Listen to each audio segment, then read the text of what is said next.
My name is Kevin Swanson. I'm the Senior Director of Records and Access at the Maryland State Archives. With me here today is Catherine Berenger. She's our Director of Appraisal and Description at the Maryland State Archives. Back in the back there is Maria Day. She's our Curator of Special Collections at the Maryland State Archives. And Victoria Chester. And I don't know what your title is. She's the records manager at the Department of General Services Records Management Division. And back in the back is our videographer, Cecil B. Dashini. And I'd like to take, I know it's done for a while, it sounds like we have a good mix of state, county, and municipal representation here. And that's always good for us to hear, because we like to know who's coming to hear this stuff. Particularly, just on a personal note, glad to see representatives from municipal government, because you are sort of exempt from some of this stuff, at least the requirement to have a records officer. And though we think it's a very good idea that you do it, because it's a very good thing to do. You're not exempt from the scheduling and all that other stuff. So. Let's go down. Just what we're going to do today, in case you were wondering. We've got this broken up into two major parts.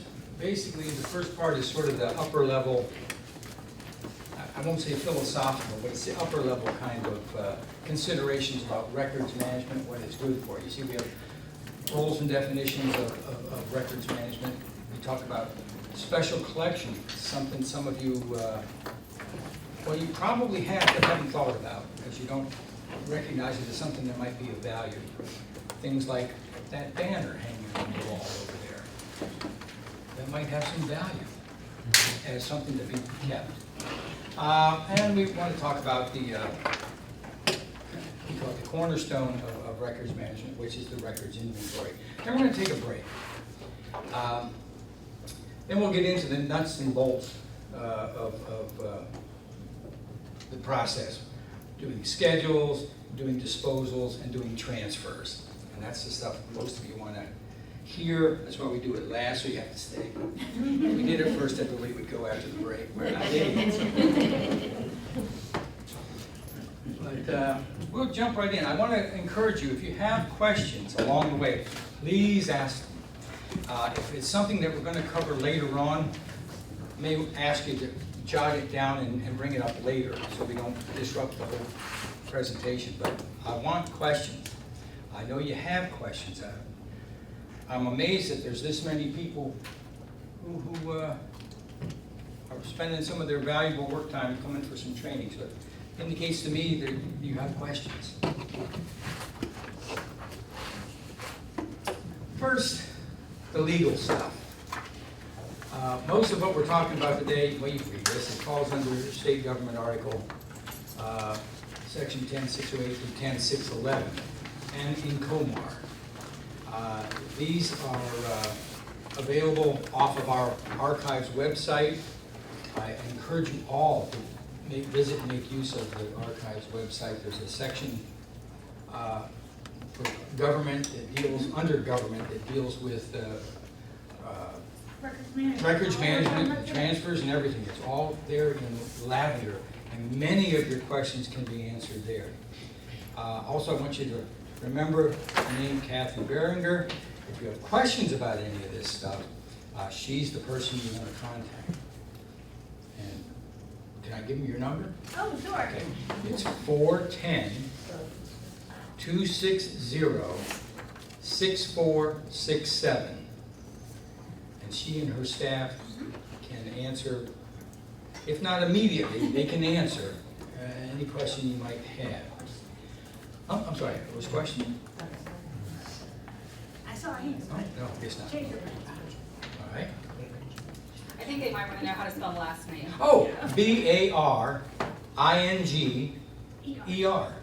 Thank you. Yeah.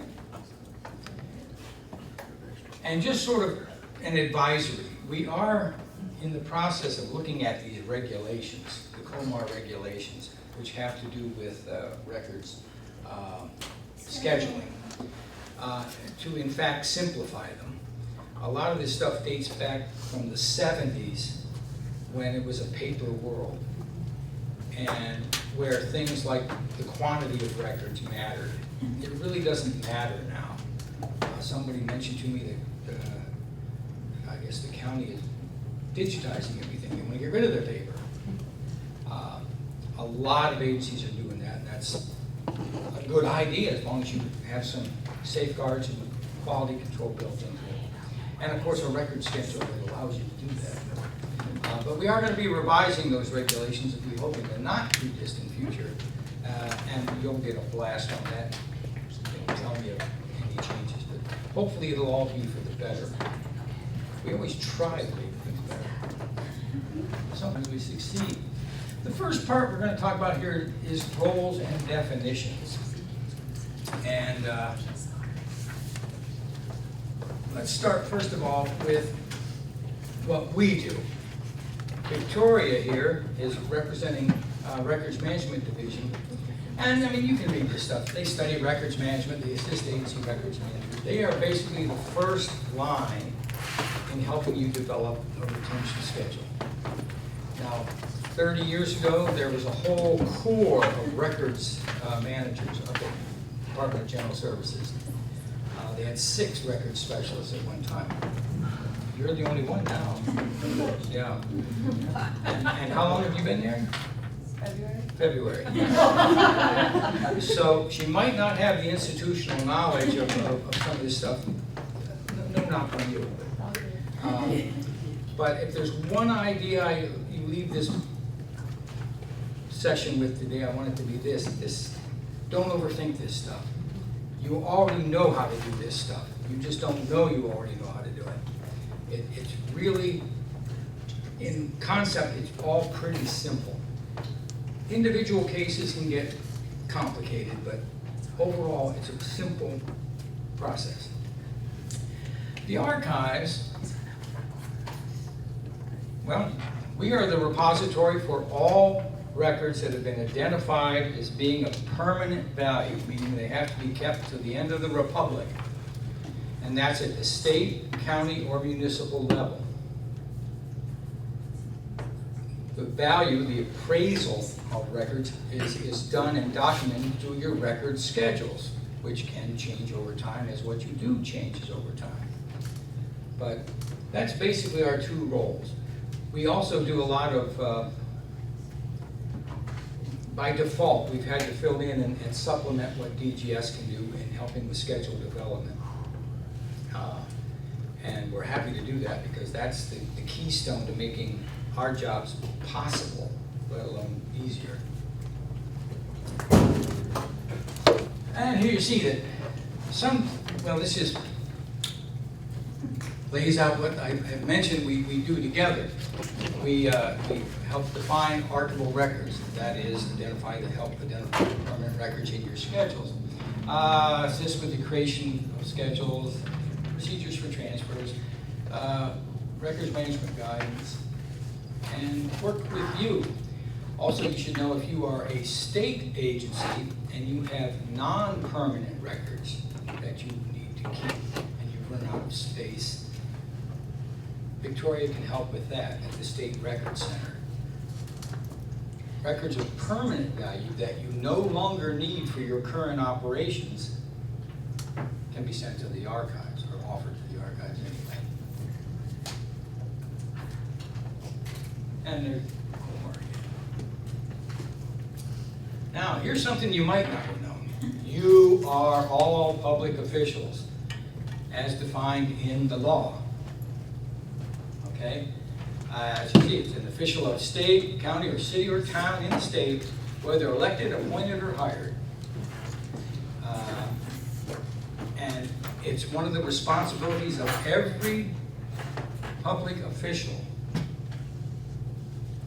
to fulfill the expectations of government transparency. So you need to know what records your agency or your office or whatever level you're operating at. You need to know, basically, you need to know what you do for a living every day. I mean, a fancy way of saying it. You gotta know You correct records. Why? What's in them? What do you use them for? How long are they valued to you? And you need to know, if you don't have it in front of you, does it still exist? Well, now every unit of state government, anyway, is supposed to have a records officer. Really, that's really intended to be at the a very high level in administrative chain. For instance, the records officer for the Maryland Judiciary is the state courts administrator.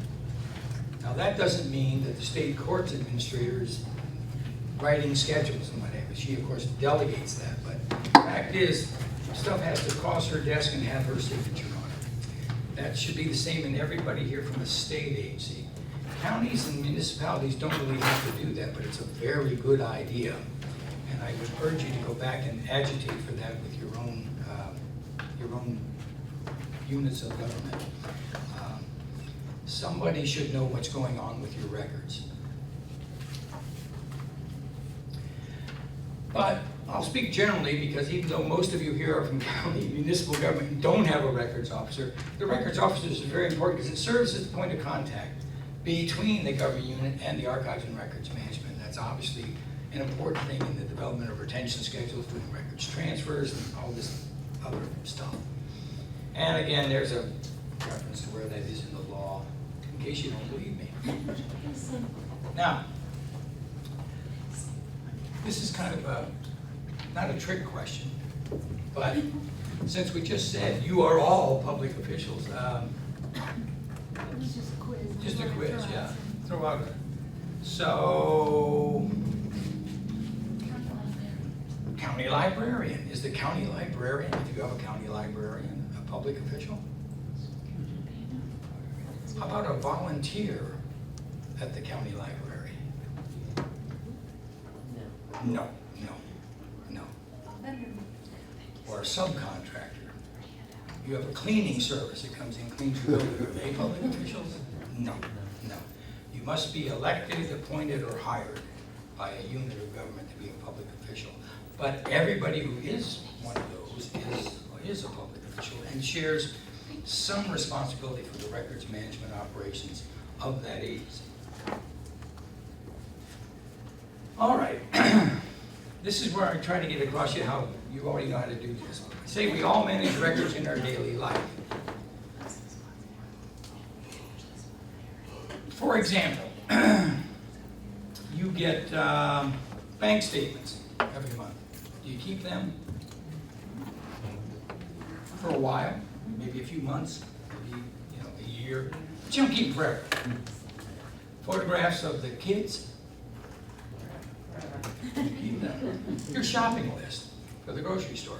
You discard that immediately as soon as you finish the trip. So you know how to assign a value to the things you.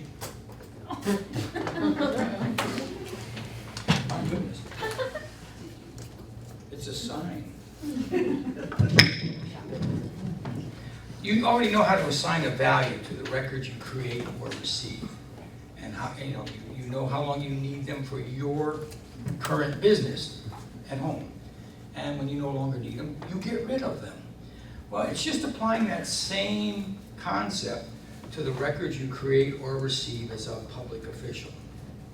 Everybody here has a job. The jobs vary widely. The kind of records that you either receive or create vary widely. But you know what they are, you know what's in them, and you know what you use them for. If pressed, you can probably say how long you need them for current business, just like you do with your records at home. And then, here's where you have an advantage, because your schedule tells you what to do with them once you no longer need it for your operations.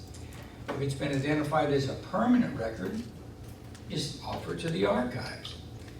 If it's a non-permanent record and it has met its lifespan as defined in your record schedule, you get rid of it. It really is that simple in concept.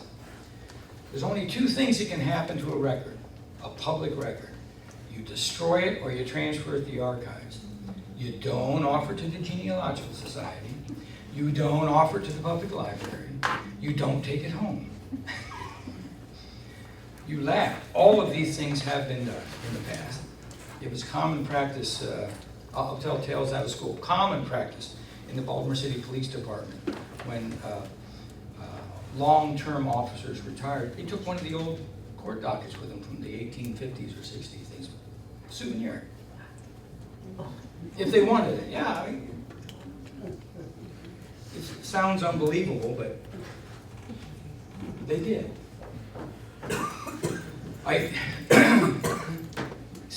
The state government article requires that each unit of state government, anyway, have a records management program. And it's basically to ensure the security and integrity of your records. Nobody's tampered with them, added to them, subtracted from them. And to do so in an economical and efficient way. I mean, again, like you would do at home. You know, you have to you probably keep, what, 7 years worth of tax returns of your own. I think it's 7 years they recommend you keep. Well, how do you keep them? Where do you keep them? You need to know that. That's what records management is. Boiled down to its essentials, record management at the agency level is knowing what you have, what it's for, and where it is.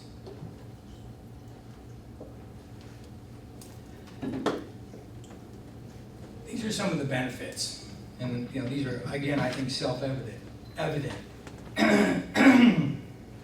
Have anybody here ever got a call from a supervisor or a higher up wanting a record that you couldn't put your hands on right away? I am. I'm the archive. That's our stock in trade, is knowing what we have and where it is, and sometimes it can be hard to find. You know, if that is in connection with some kind of legal proceeding, then you really got problems if you can't put your hands on it. And you can't document why. I mean, if you can document, well, that record was destroyed in 1995, and here's the disposal certificate that says so, you're fine. But if you can't do that, you've got a problem. Something we don't think about so often, but here sitting in the tornado shelter, we maybe is somehow appropriate. In the event of a natural disaster, you need to have identified the records in your possession that are essential to the continuation of your office's operation.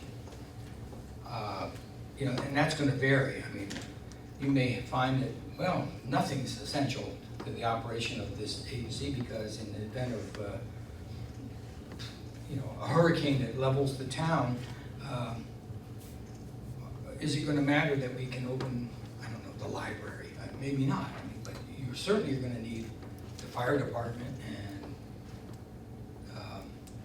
public safety in general, and emergency response and all this kind of stuff. You're going to have. But a lot of records you've got to have. Most agencies, what they've got to have to keep going more above everything else is payroll. You can't pay people, you got problems. How long can people work for nothing? You know? But records management helps with that because it identifies the essential records for you. That's another sort of subset of this. We do another presentation on that. Also, institutional memory. How many people in this room are institutional memory? For your age? Yeah, I thought so. Me too. Anybody leaving this year?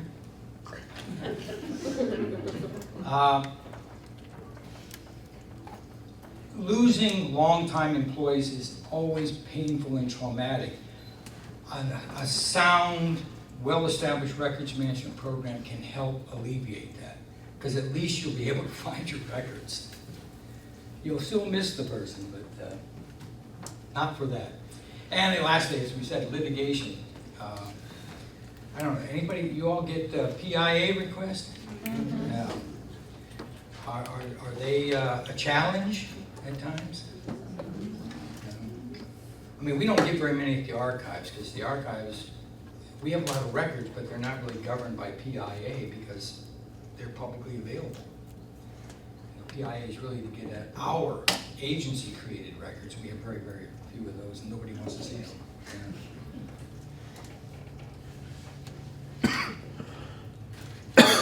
Some more benefits.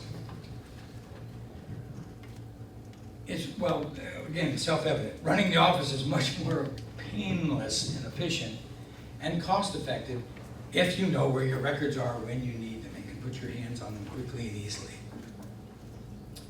You can lower your storage cost if you are efficiently getting rid of records that are permanent by sending them to the archives, or non-permanent once they've lived out their value. If it says keep a record 5 years and destroy it, you shouldn't have 25-year-old records of that type clogging up space in your offices. And the schedule in particular, as we'll get into later, promotes transparency by telling not you, not me, but John Q. Public, what kind of records are you creating? What's in them? What do you use them for? And how long do you have them? That's all good. My last one. That's my last one. Well, I have to go.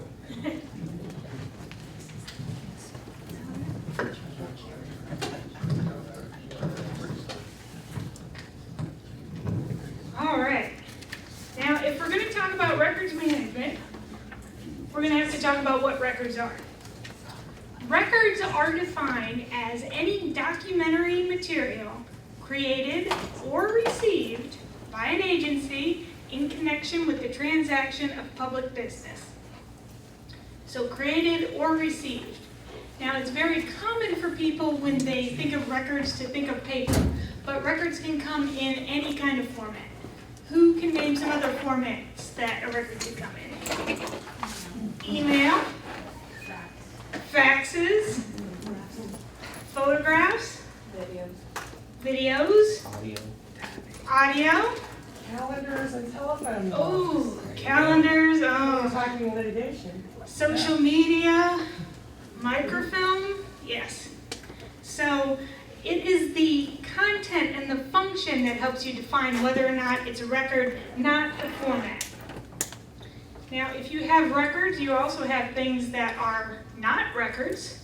We call them non-records, and we define them as anything that doesn't fit the definition of a record.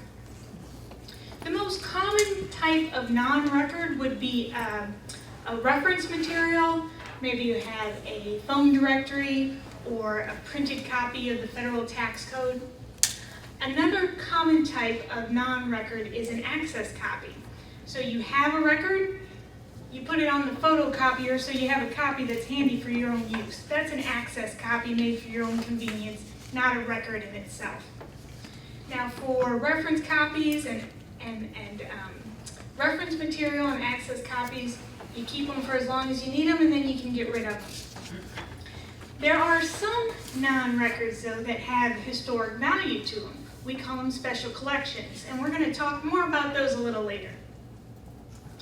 One subset of records is restricted records.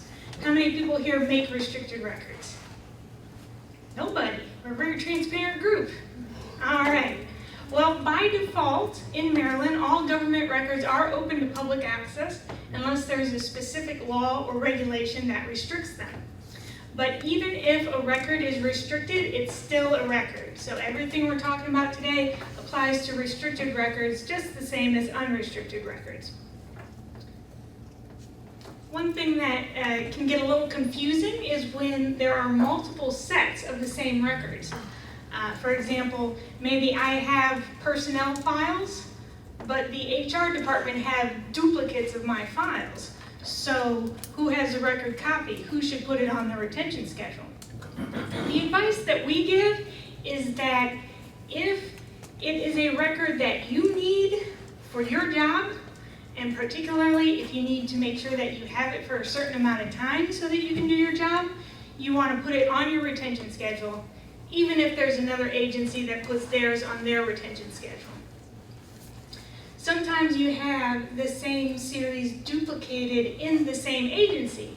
For example, maybe you have a whole set of paper records and you run it through the scanner, and now you have it all as a digitized set as well. So both of those, the paper and the digital, are both records, and you want to make sure that you manage them both, and they're both represented on your retention schedule. So records management can be a little overwhelming if you think, oh, I got millions of individual documents. So to make sense of it, you're going to want to group it into a larger chunk, which we call record series. A record series is a grouping of like records that are used together. They're typically filed together, and you need to keep it for the same amount of time. So for example, in a personnel file, I might have several types of records. I might have an application, a background check, a training certificate. But since I filed those all together and need to keep it for the same amount of time, they're all parts of a personnel file record series. I also want to talk a little bit about digital records, because more and more records are becoming digital. And even if they're digital, they're still records and you still have to manage them. There's two types of digital records. One is born digital. When you first create it, it's in a digital format. For example, you type it into a computer or you take a digital photograph. That is born digital. Another way to make a digital record is to start out with a record in another format, maybe a piece of paper, and you digitize it, you scan it. And that's another way to make digital records. As I said, you do have to manage your digital records. Is there a question? Yes. Yeah.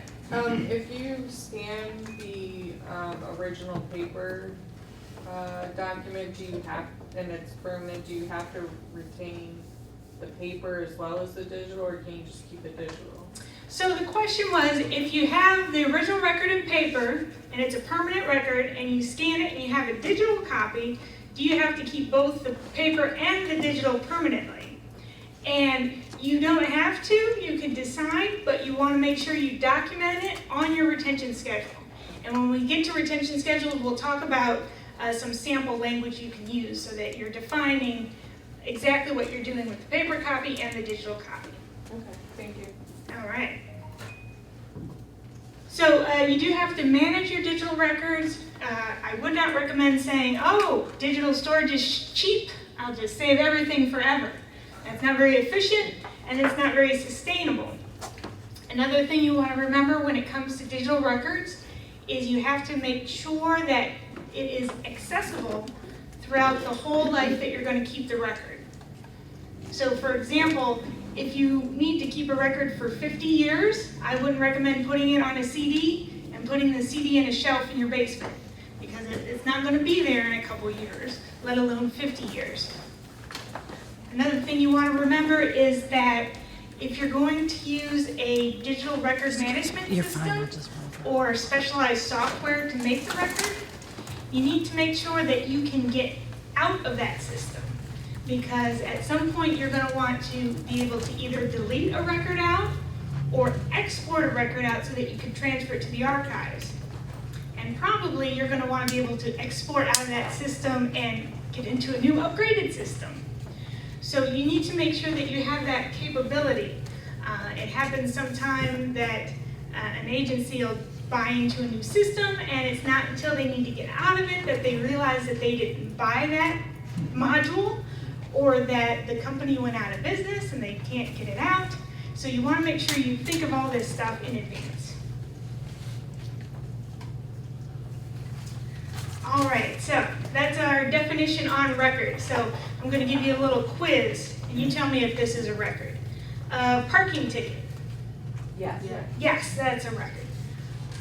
How about a portrait of the head of your agency? Could be. Maybe it's a special collection, which we'll talk about next. How about an email asking you, what time does the meeting start? I forget. No? Could be. It is kind of, it is received in the transaction of business, but it doesn't have a whole lot of value. You don't need to keep it long. How about an email from your spouse saying, pick up milk on the way home? Nah, that's not public business. All right, excellent. You guys still with me? All right, you guys are great. We're gonna move on to our next section now, special collections.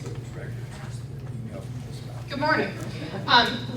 So as both Catherine and Kevin have alluded to, there are some things that are of historic or cultural value that may be at your agency that you haven't really thought of as records. And why would you? But at certain times, when an anniversary is coming up for your agency or your county or your city or whatever, things start to become valuable suddenly. And then I get panicked phone calls.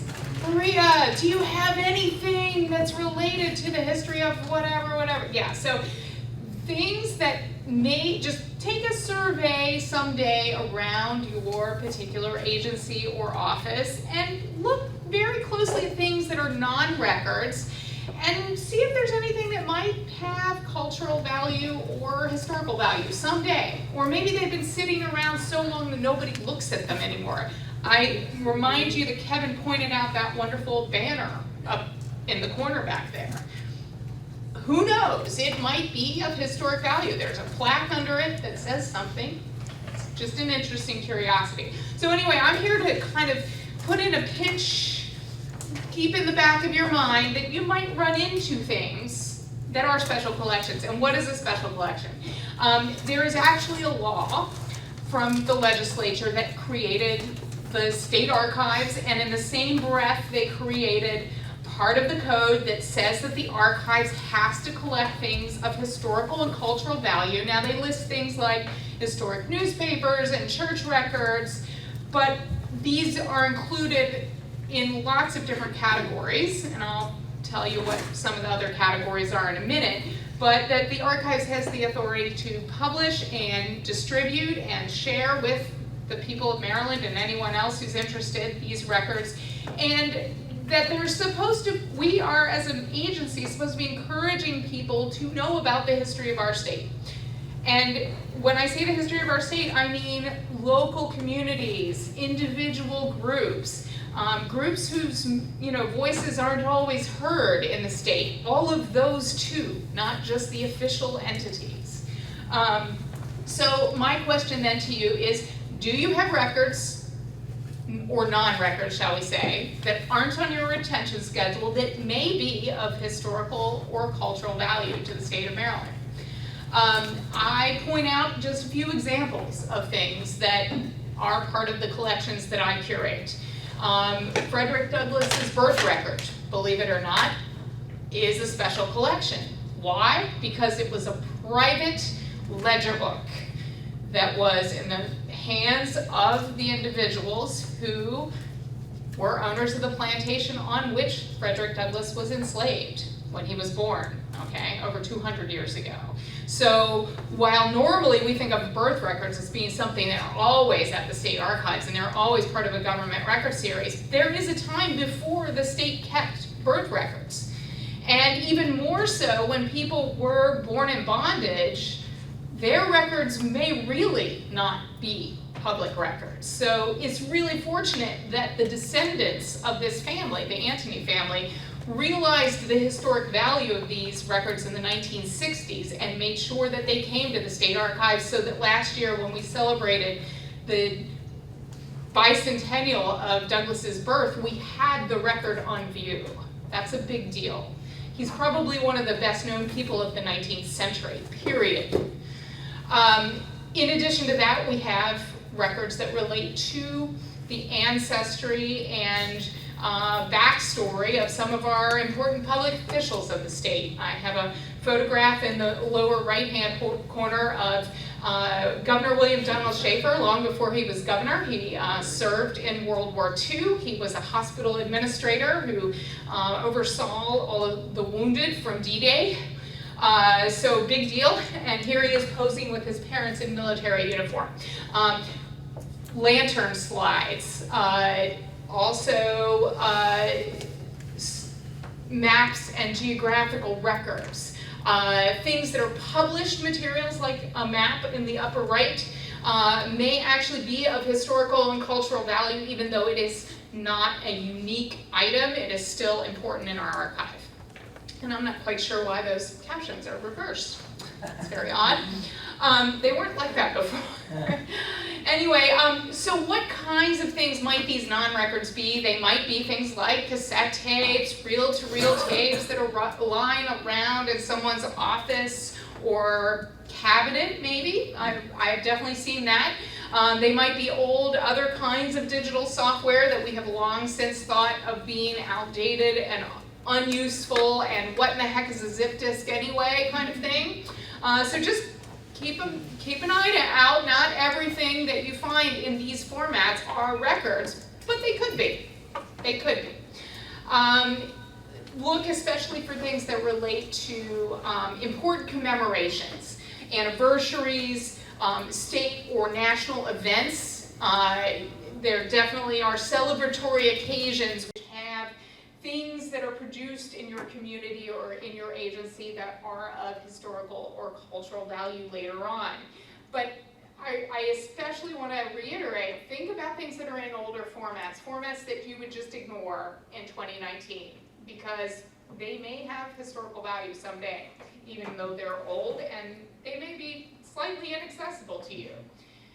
So, things that are with unexpected uses.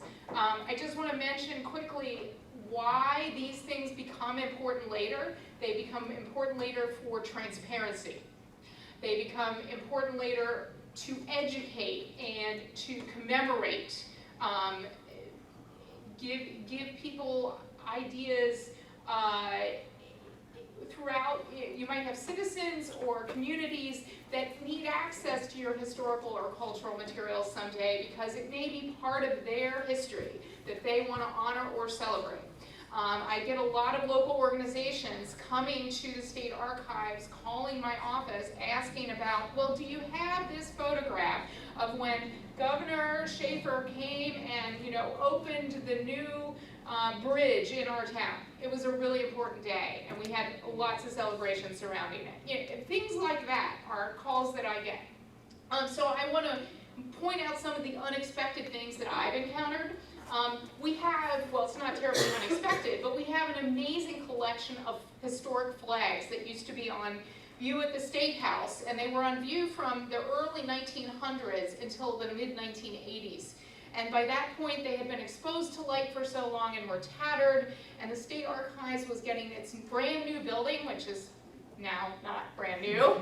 And they said, oh, please, will you take our wonderful flags, because they have to be preserved. And in the condition that they were, we have preserved them. And we've actually just gotten state-of-the-art textile storage furniture for them in our new warehouse in Baltimore City, or on the edge of Baltimore City. So that is a very important and unexpected collection that's not paper, and it's, but it is really important to our state. These are flags that go back primarily to the early 19th century through the Civil War, and then to the 20th century with the various wars and military service of Marylanders.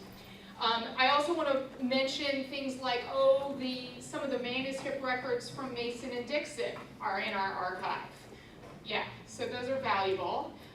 There's the first telephone that was created in Annapolis. That recently came to us. It was in the bottom of a storeroom closet that someone found and said, oops, this might be valuable. And it's a very Victorian-looking phone. I haven't actually seen it in real life yet, only photos, but it just came very recently, and it's pretty valuable. It was in the governor's house. Government house, it was important. It's also the size of a small desk. Yes, it is huge. It's an enormous Victorian contraption. The VHS tape with Maryland Day 1989 is one of those small community moments that actually ended up being valuable as part of Governor Schaefer's donations to us. But we had a small community group from the Piscataway tribe, the Piscataway Nation, who are recognized in the state of Maryland, and they came to us, their historian, and said, we know that people from our community performed for the governor at this big important event on Maryland Day in 1989, and I was there, and I was one of the young people in the video. So do you have a copy of the video? And it took us some doing, and we found it. And we were able to tell them the date of the public, the date of the filming, or date of the publishing of the film, or airing of the film. And we were able to help locate a copy that was pristine at the University of Maryland College Park, but it was from our recording that was kind of off the television on VHS tape that we were able to help these people in this important community document some of their past.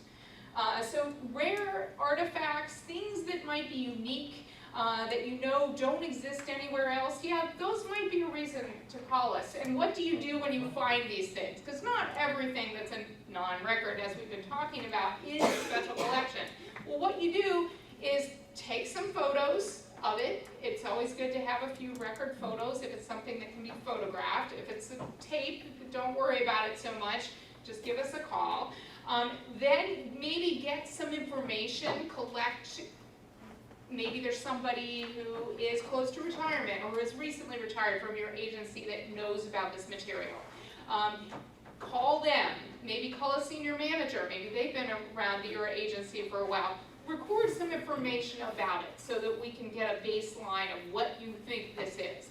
And then call people like Catherine Berenger and her office and tell us about it, because it may be that Catherine says, no, that really is a record. That really does belong as a permanent government record. Or, no, this is a special collection, then she'll call me. So that we will help you evaluate these kinds of oddball things. So the questions that I wanted to have you ask yourself is it something, because I have encountered series of photographs and series of recordings, audio recordings, that actually should be on your retention schedule. That's the first question to ask yourself. Is it something that is important enough as a value of what it records that it really should be on the retention schedule? And then if that record explains something that's commemorative or celebratory, you want to note that when you talk to us especially. And then if it's a unique artifact of your agency's history, that's probably verging in the category that comes under my purview. So I just wanted to mention these things because I think they're valuable to know about. The state archivist, Tim Baker, really wants you to know about this because in his long experience in working in government, he has seen so many things that are not considered records that are actually really valuable kind of come to his attention. And that is at several different agencies that he worked in. So thank you for your time. And if you do have anything you're asking about, make sure to contact either Catherine or myself. Thank you. Any questions for Maria? All right. Back on record. Oh, question back here. Oh, yeah, do you have contact information, Maria? Yes, ma'am, I do. So I'll give you my phone number because it's easier. But my name is Maria Day, spelled day like day of the week. And my email, the email address is maria.day@maryland, MARYLAND.gov. And the phone number is 410-260-6410. Thank you. So back to records.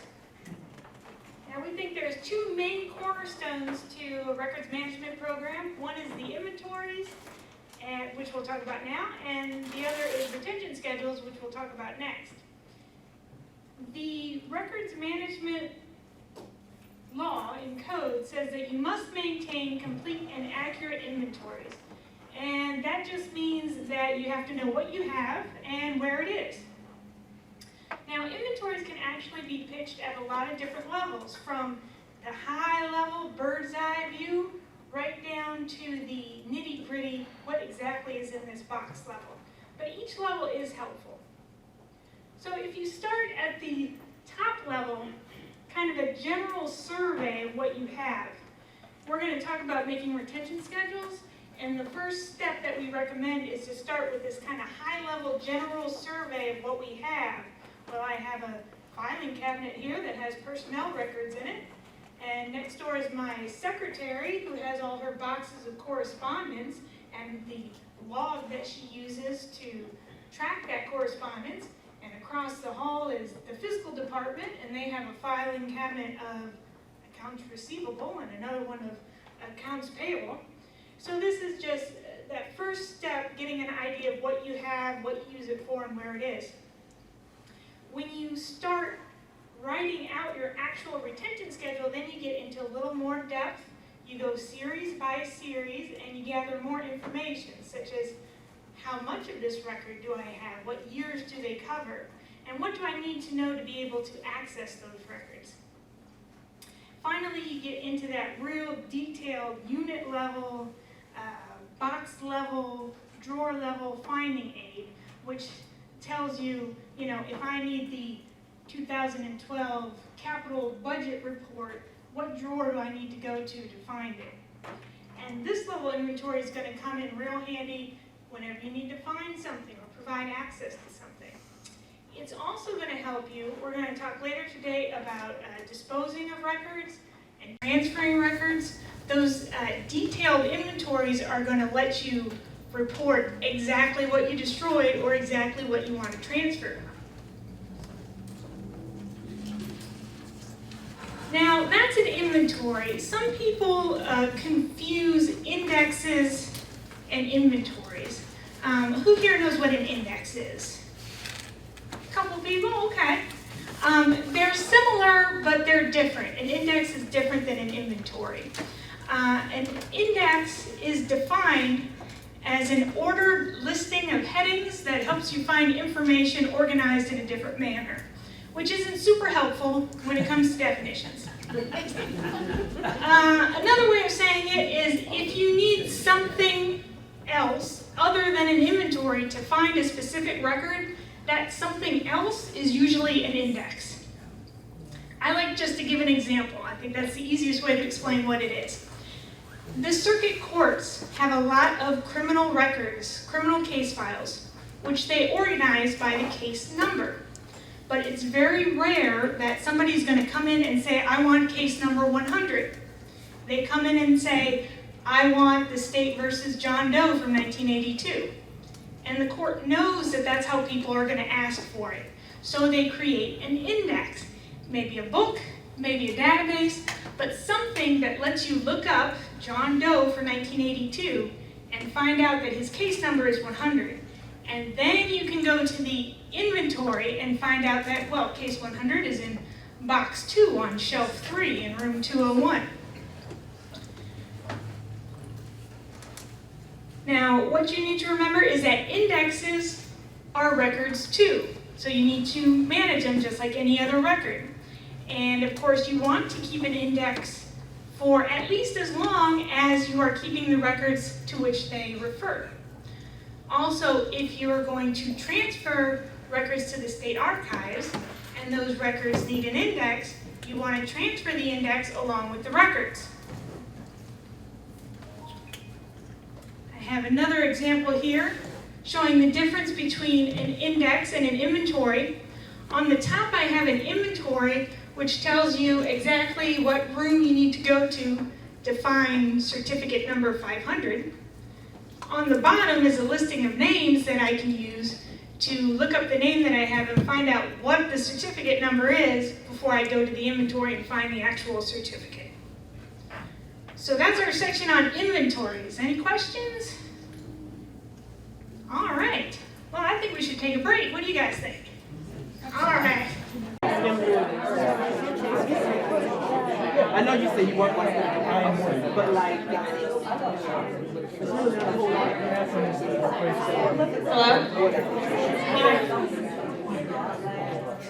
We're gonna get back to training.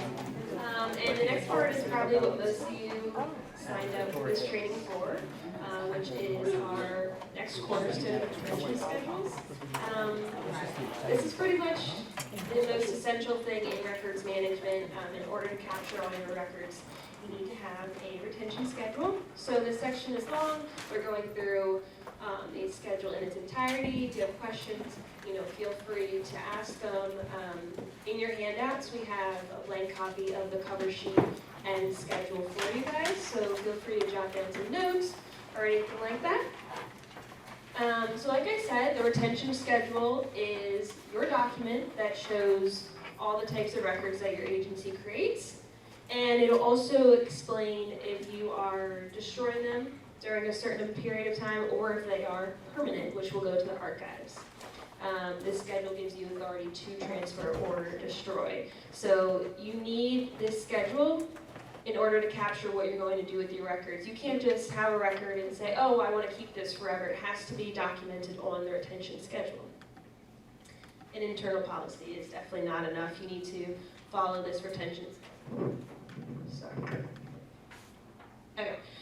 So organizing your schedule. So in terms of actually creating this schedule, you can organize it whatever works for you. For example, if you're maybe in a town that you can kind of capture all your records on one schedule, that could be fine. Maybe you're from a larger agency where each division needs to have a schedule. You can do that in whatever manner you want, as long as it's consistent, as long as everybody knows which records are going under which schedule, etc. So feel free to, make a couple schedules if you feel that it's, maybe the payroll needs to have a separate schedule. That's completely fine. And in terms of finding already approved schedules, we have this website right here, which is actually on the Maryland State Archives website, and it lists all the approved schedules, I think since the beginning of time, pretty much. Everything on file with the archives. Mm-hmm.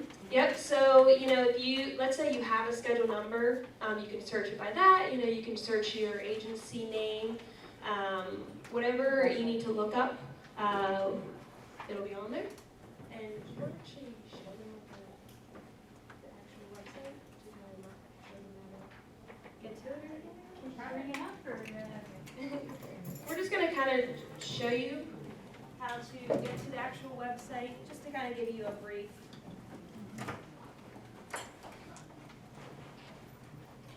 So yes, all the approved schedules that we have on file at the State Archives have been scanned and put on the website. Keep in mind that it's a list of all the schedules that we have, not only the current up-to-date schedules. So schedules that are on here might have been superseded, overridden by a more recent schedule.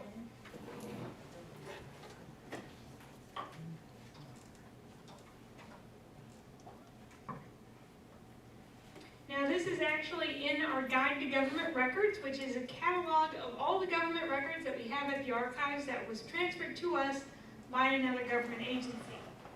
And sometimes the site is not completely intuitive, so I'll just give you a quick example of how to search.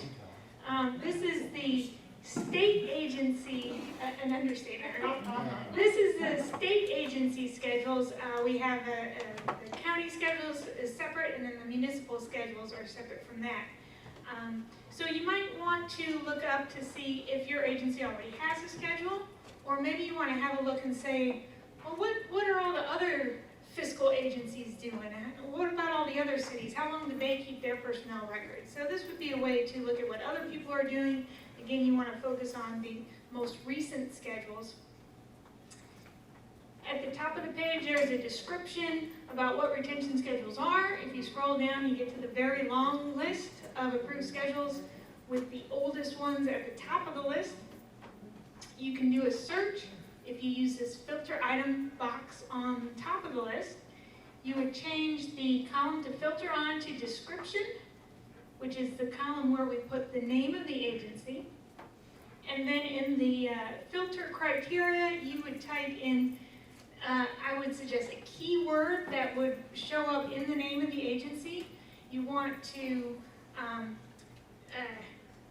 cast your net very broadly, because if you search Department of Health, Health Department isn't going to show up. So you might want to just search the word health, for example. Wait, can I just interrupt you for 1 second? I swore I wouldn't do this. You're probably wondering, well, why in the heck do you have it that way? Just always put it in there as Department of Health. Doesn't work that way. It's cataloged the way it's received. So if you called it the health department, that's how it's in there. If you called it the Department of Health, that's how it's in there. And it is also in here according to the name that it was at the time. Right. So if at the time it was a Department of Health and Mental Hygiene, that's different than what it is if they've made a schedule today, which is the Department of Health. And then that's going to shorten your list. It's going to show just the agencies where health show up, but maybe you want to do a second search on top of that.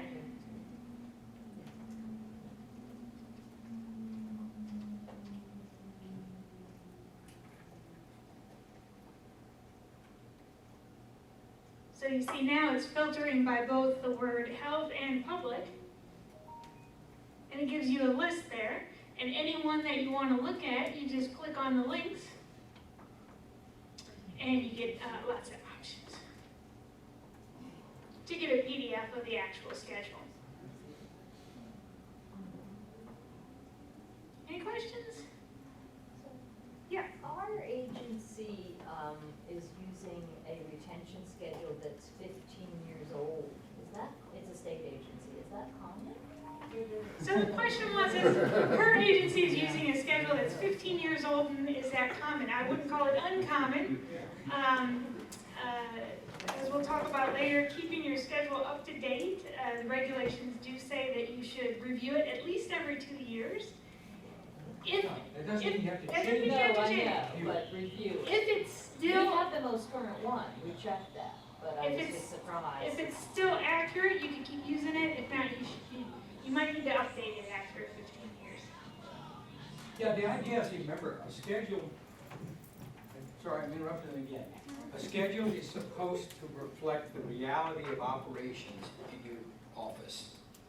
So if you're creating something electronically, your schedule should say that. You're operating off a 15-year-old schedule, you may have the exact same kinds of materials, but how you're collecting them and how you're using them is changing. And so, somebody mentioned scanning paper and destroying the paper. If your schedule doesn't reflect that you're receiving this material on paper, but you're gonna digitize it and destroy the paper, then you can't destroy the paper. And it's up to the records officer to revise the retention schedule, correct? Yeah, basically, the revision of retention schedules, creation of the retention schedules begins with the individual agencies. And we're here to help, Victoria's here to help with that. But it is driven by you. Yeah.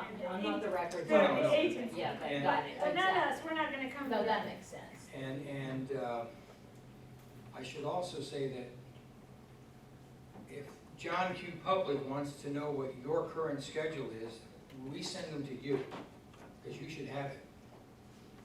We have sort of the historical record of retention I'll schedules. send them to a non-working number.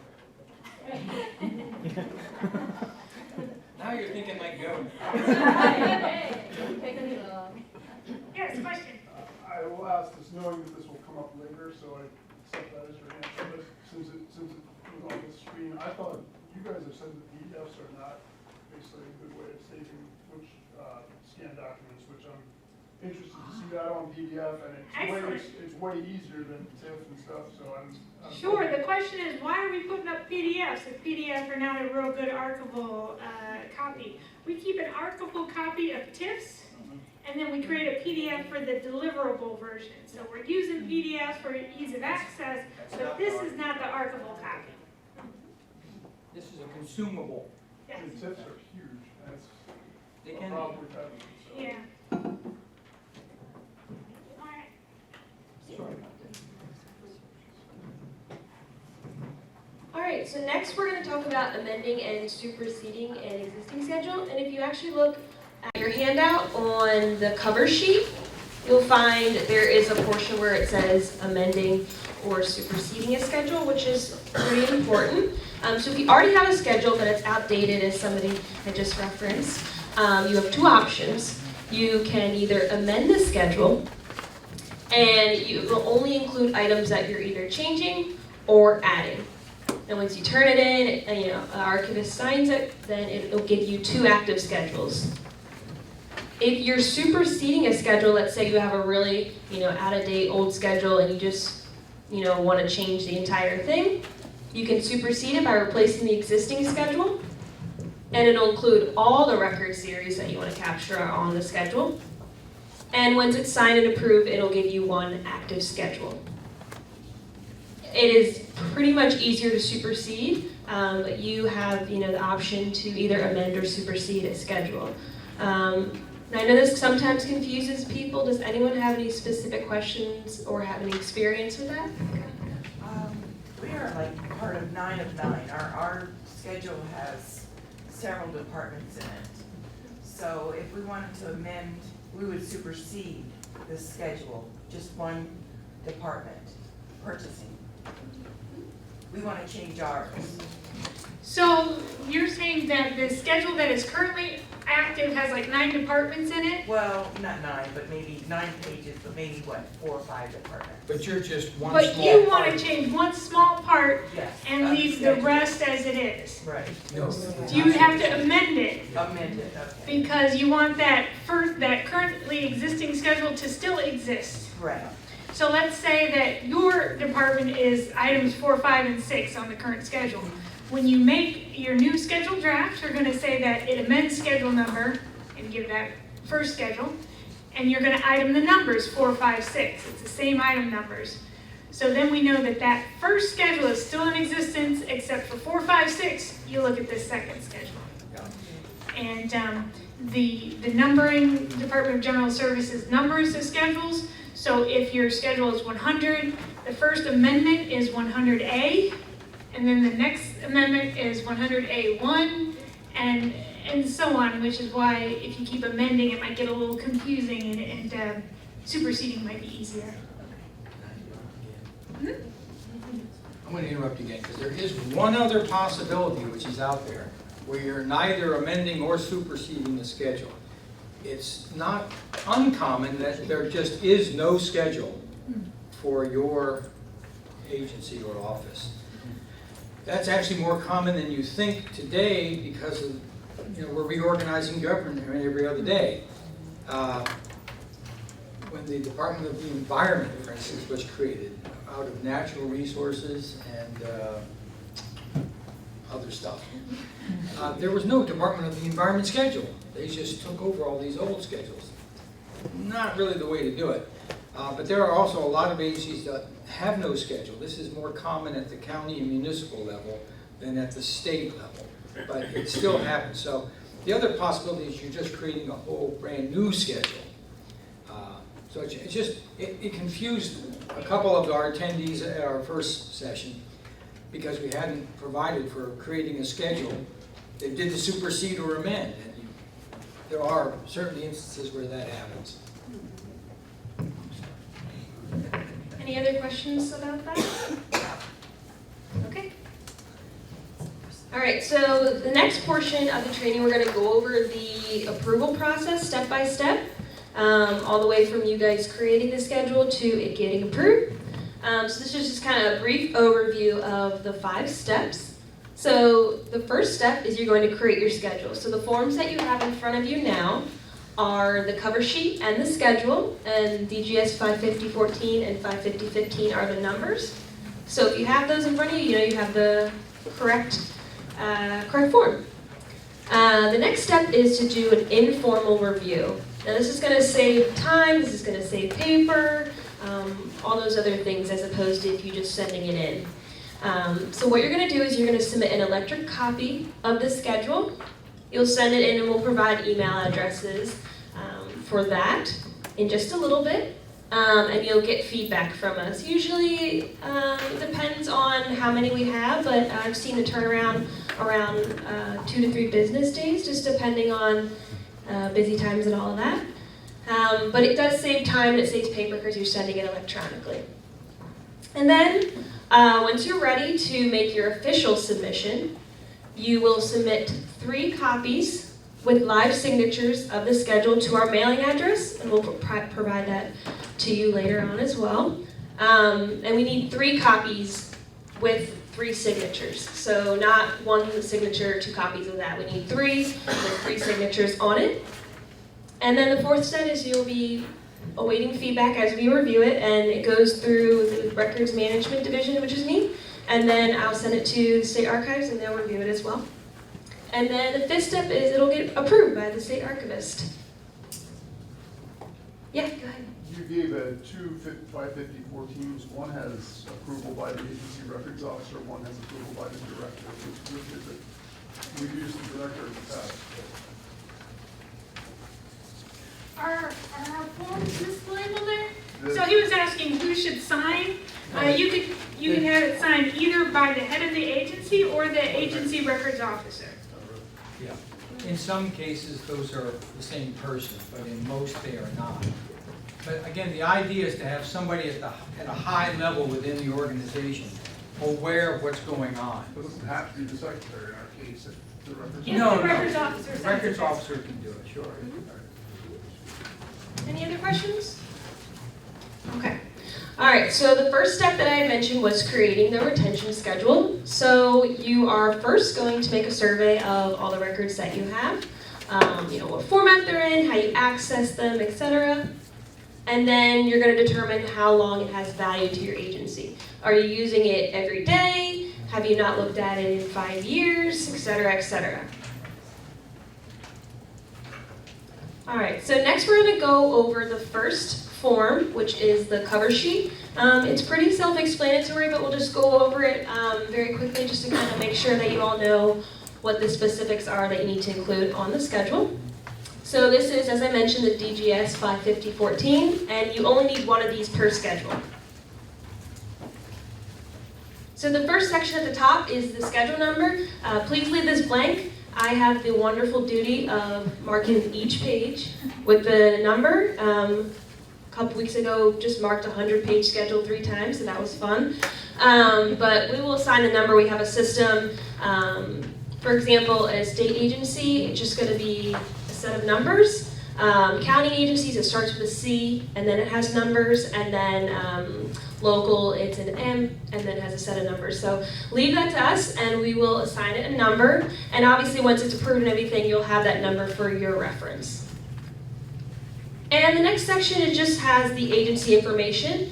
So just tell us whose schedule it is, your official title as established in law of your department, and then your division. Let's say, it's the Office of Finance. Just place that under there.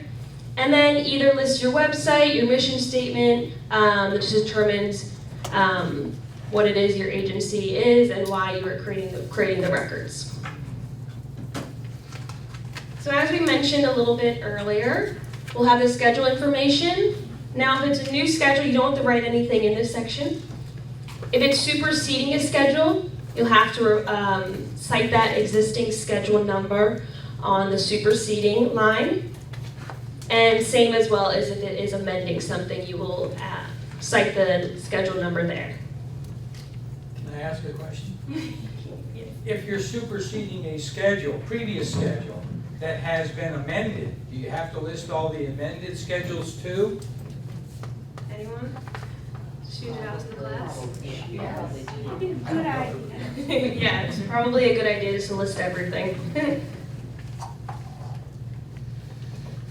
Alrighty, and the next step is the prepare information. So if you're creating the schedule, please put all your information so that way if we need to email you or call you about any changes, any issues that we find, just give us your contact information as well as the date that you wrote it.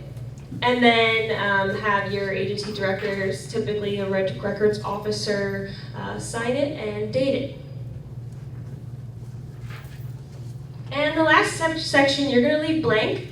Once your schedule is approved by the state archivist, he will sign it and it establishes it as active and official. And once you have that signature on there, you can start transferring records. If you need to transfer them to the State Records Center or to the archives, you can't do that until you have this signature on there. Does anyone have any question about the cover sheet? I know it's pretty self-explanatory for the most part. Okay. I'm fairly new to this records management. I just assumed that whoever did this before me in my agency was working on an active, approved, official retention schedule. Should I shouldn't assume You're laughing, so I shouldn't assume that. Well, if you have the document, you're probably right. Okay, good, okay. If you have a document that's signed by the state archivist, it is approved. Well, I Even if it's 15 years ago. I mean, Oh, okay, yes. It's probably still is. in force. Okay, That's I've can be worked the off problem. an extract from it, so I didn't know the look for a Gotcha. signature, so See, now I'm. One of the problems with working off an old schedule, we had an agency that had a schedule, perfectly fine schedule for its day, which required them to microfilm records and send the microfilm to the archives. Well, they want to send us boxes of paper and say, no, you send us microfilm, that's what you're scheduled. They don't even have a camera anymore, long gone. So that's the problem if you let your schedule get out of date. It's not that you can't do your day-to-day work, but when you come to try and get rid of stuff, you can't do it. The schedule doesn't expire. It doesn't expire just because it's over 2 years old. No, not at all. That 2 years old is, it's a requirement, but it's really a recommendation just to review it and make sure it still applies. Is this how we do things? Yeah, we're fine. No problem. Any other questions about the cover sheet? All right. Oh, it's me?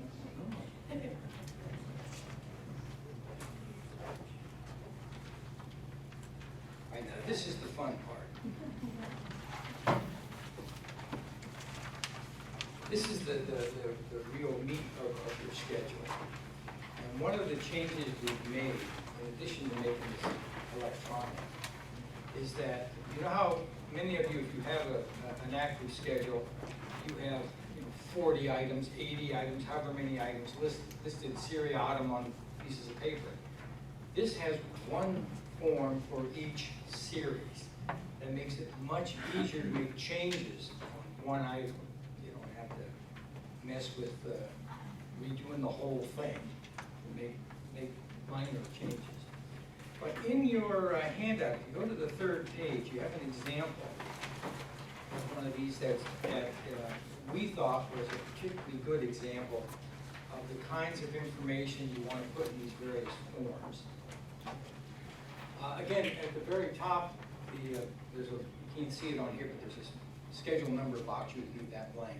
Victoria gets to fill those in. Oh. Oh, I went the wrong way. That's what it was. Yeah. Okay. Nope, you're going backwards. I'm backwards. No, I'm not. Are you holding up something else? Oh, maybe.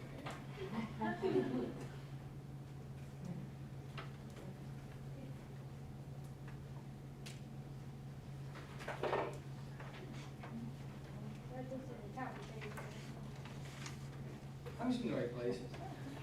Yeah. Again, there's one of these forms for each type of record you're dealing with, okay? And let's start right at the top. You see there's a record series content.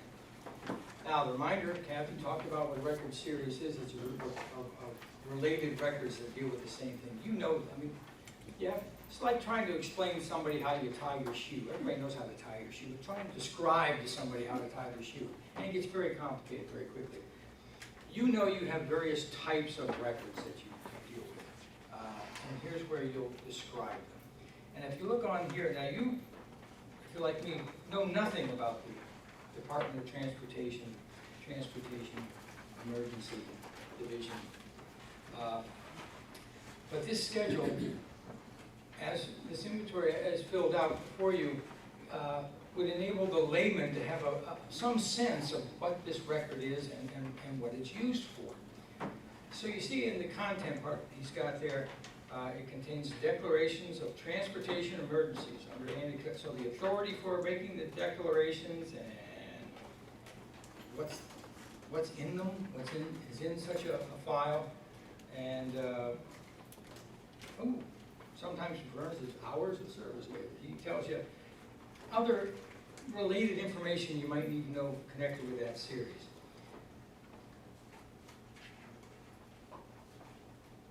Oh, series number, page number.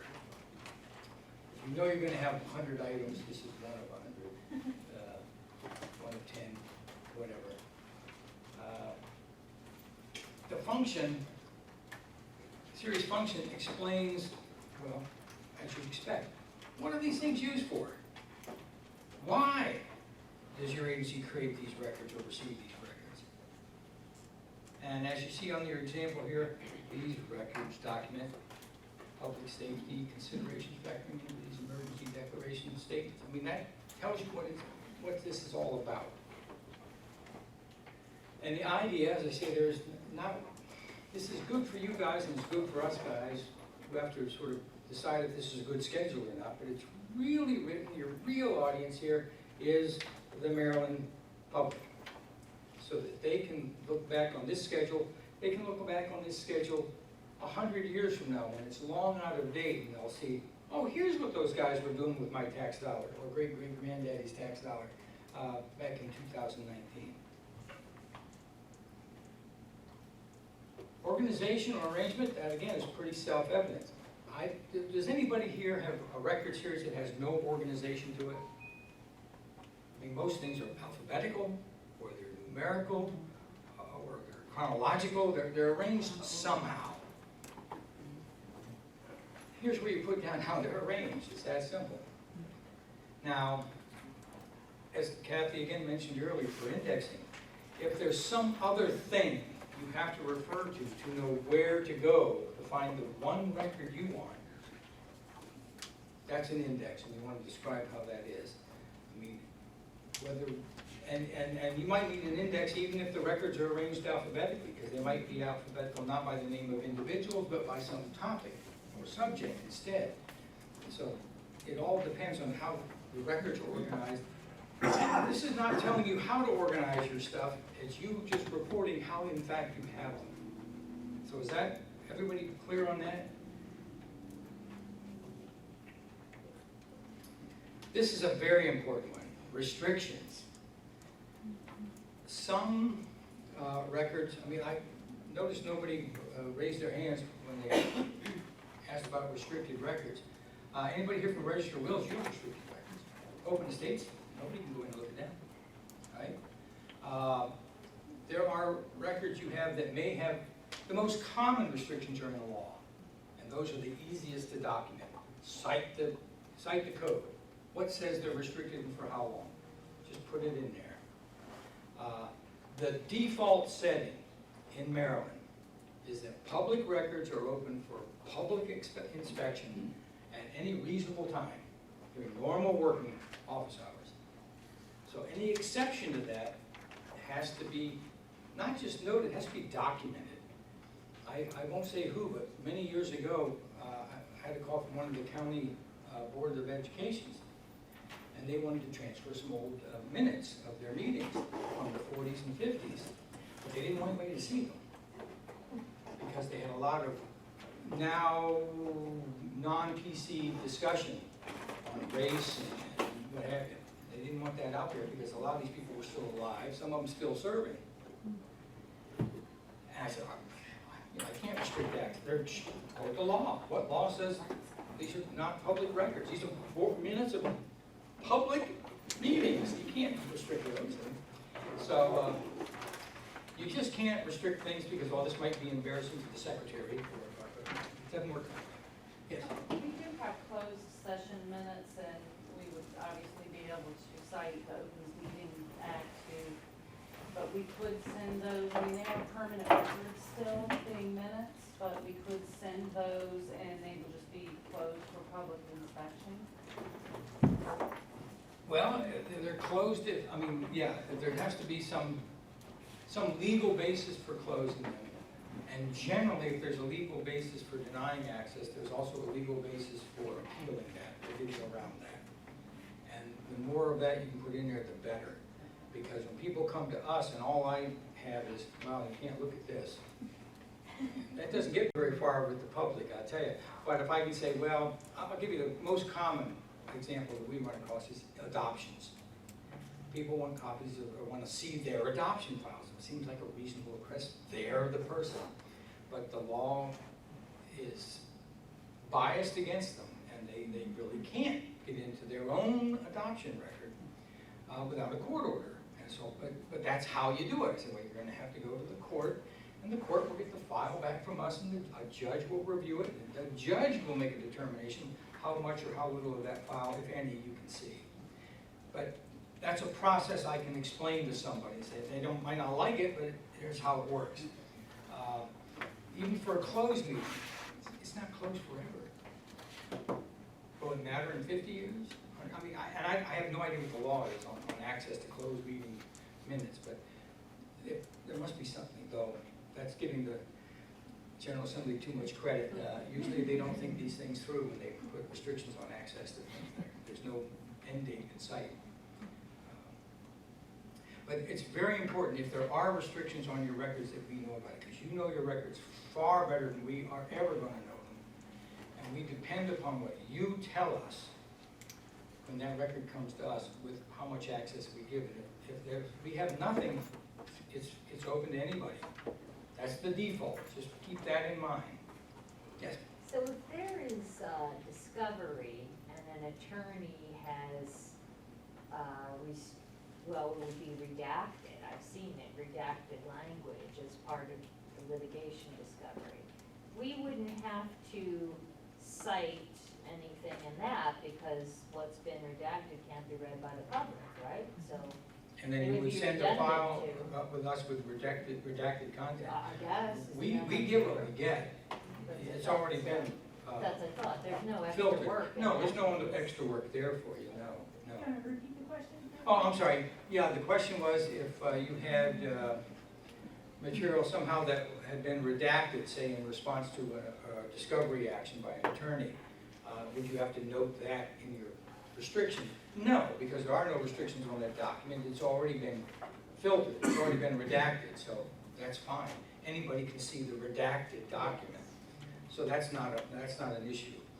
Now, this is generally more with a whole series of records, generally. Yes? Then I have a question, like I have grant files, and some of my grant files have client information, and so, like, I wouldn't, I wouldn't want the grant files being reviewed because some of them may have client information, which is, Excellent question. Grant files that have PII in them, Yes. basically. Just note that. yeah. Note that as restriction. These files contain PII, because that's covered then by the PII. But now, like, do I have, I guess my question is then do I only have, like, I would want to send a whole year's worth of files for the county. Do I have to, like, separate out the ones that might have PII, or can I group them all together and just say some of these files contain PII and therefore they're all? We have a standard kind of, first response. No, the question is, do you have to segregate out the files that might contain PII? Because they all might. Yeah, How you they gonna know? may, they very may. I mean, this is a relatively new development. Mhm. The whole concern over all this personal information and protection of it. And we have, again, we'll go back to court cases. We have court cases that have all kinds of PII in them. And we have to go through, if somebody wants to come in and examine a file, we go through and look for information that they maybe shouldn't have. Now, in Maryland law, there's only a couple things that are restricted. It's what, driver's license number and social security number And I and, believe that's only restricted for online access. I don't think it restricts it for if somebody wants to come in and look at it. Am I Yeah, wrong? but even on grant files, we have clients who are under HIPAA. oh, well, HIPAA, yeah, no, that's HIPAA different, was- yeah. And HIPAA. That's HIPAA different. So I could have from PII people looking at it. and I could have HIPAA. Yeah, Because they're, some of it's mental health, some Yeah. of it's Medicare or Medicaid. yeah. You know, they're You're gonna getting wanna- services through Medicare or Medicaid that are passed down through the state. You know what would be so- very helpful if you could do, Yeah. it would be very helpful, is if within a file, uh-huh. put all that restricted stuff in an envelope, mark it restricted. It makes it a lot easier. That way we just know, we pull that out and that nobody looks at that stuff. And we put it in. I know you might not be able to do Well, that. yeah, but yeah, if it's you like can. electronic, I mean. Electronic is a whole nother nightmare. Yeah, that's why I'm asking. Yeah. Yeah. But then, That's a lot of work. you gotta alert us that it's in there, so we Yeah. know to look for it. But we have records that would be, again, electronic. We have some database records Yeah. of indexing to say, criminal dockets from courts. But when a case has been expunged, it hasn't been taken out of this database. So we can't let the public look at these databases. We can look at them as a filter, but because there might be stuff in there that they shouldn't be there, frankly, just shouldn't be there. Yeah. And, we have no way of fixing that because we're not keyed into the expungement process like that. Yeah.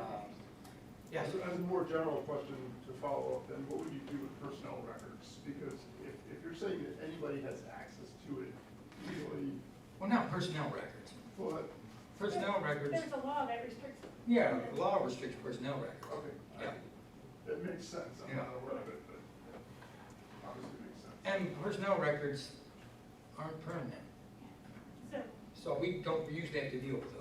We don't Understood, get, but I But they think even You do. records, even records in our possession are subject to public. oh, yeah, absolutely, I absolutely. realize you're talking about records transferred to Yeah. you, but there's a whole lot that we have that. Absolutely, but it's my understanding, and the you're right, PIA, I think it's. that personnel records as a type are restricted access, yeah. There's lots of records that, well, relatively lot of records. There's more now since all this HIPAA stuff, because medical, I mean, there's a good question, I don't know, it's a good question, but there's sort of a low-level debate going on since death certificates, widely used and desired in genealogical research, for instance. We have death certificates going back to 1875. But of course, they contain medical information, cause of death. Yeah. Is that a reason to restrict them? We say no. But, at least not after 10 years. Death certificates are restricted for 10 years, but it's more for privacy concerns than actual health concerns. I mean, health information about someone who's deceased 50 years ago doesn't seem terribly relevant. I mean, you could, that way lies madness. You can go down that rabbit hole on any record and say, oh, well, great-great-granddaddy would not be happy to see that his wife beat him, and that's why they got divorced. But, you know, that's too bad. That's in the public record. Where was I? Oh, yeah, restrictions. Okay. Well, are there any more questions on that? Because I know that can be a troublesome subject. I don't think that's as important for you at the Record Center, is it? Because you only return records to the agency that put them there. Yeah, You we don't can't give provide- records out to the public, so, if somebody comes to you and needs them, you have to request them from us. They can't request them from us at all, so. Yeah, that's a big difference between the archives and the Record Center. The Record Center only deals with you. We deal with you and the rest of the world.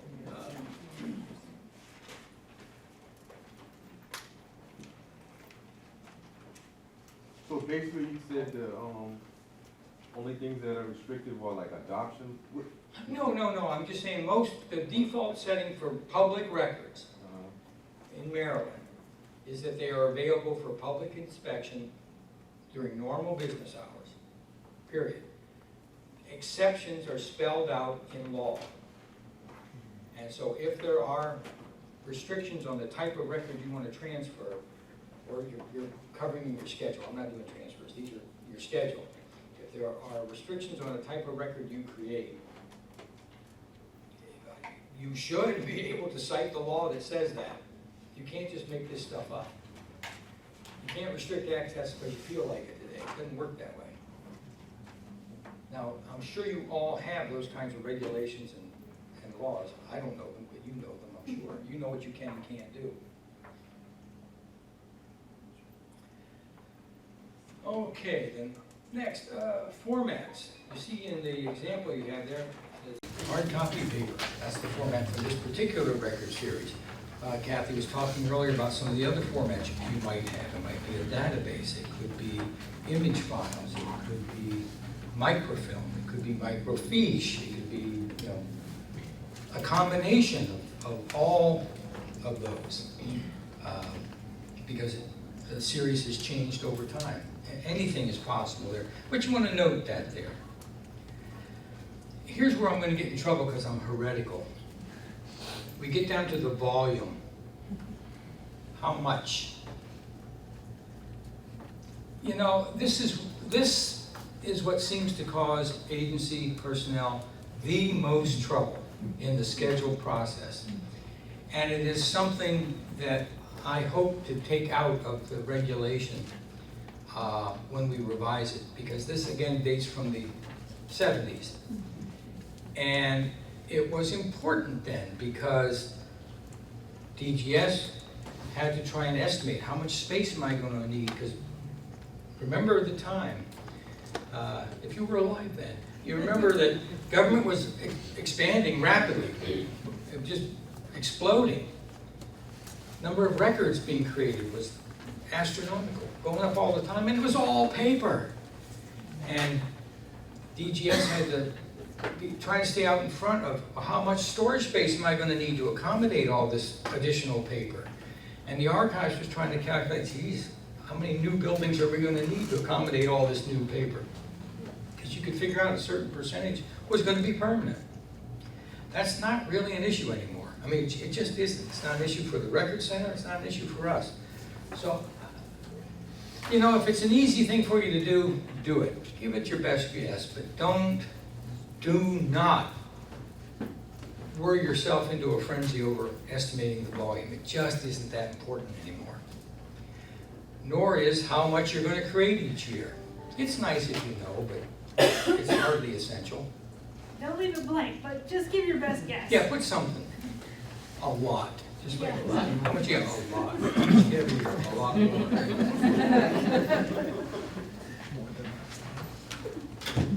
This is important for you. The next thing on.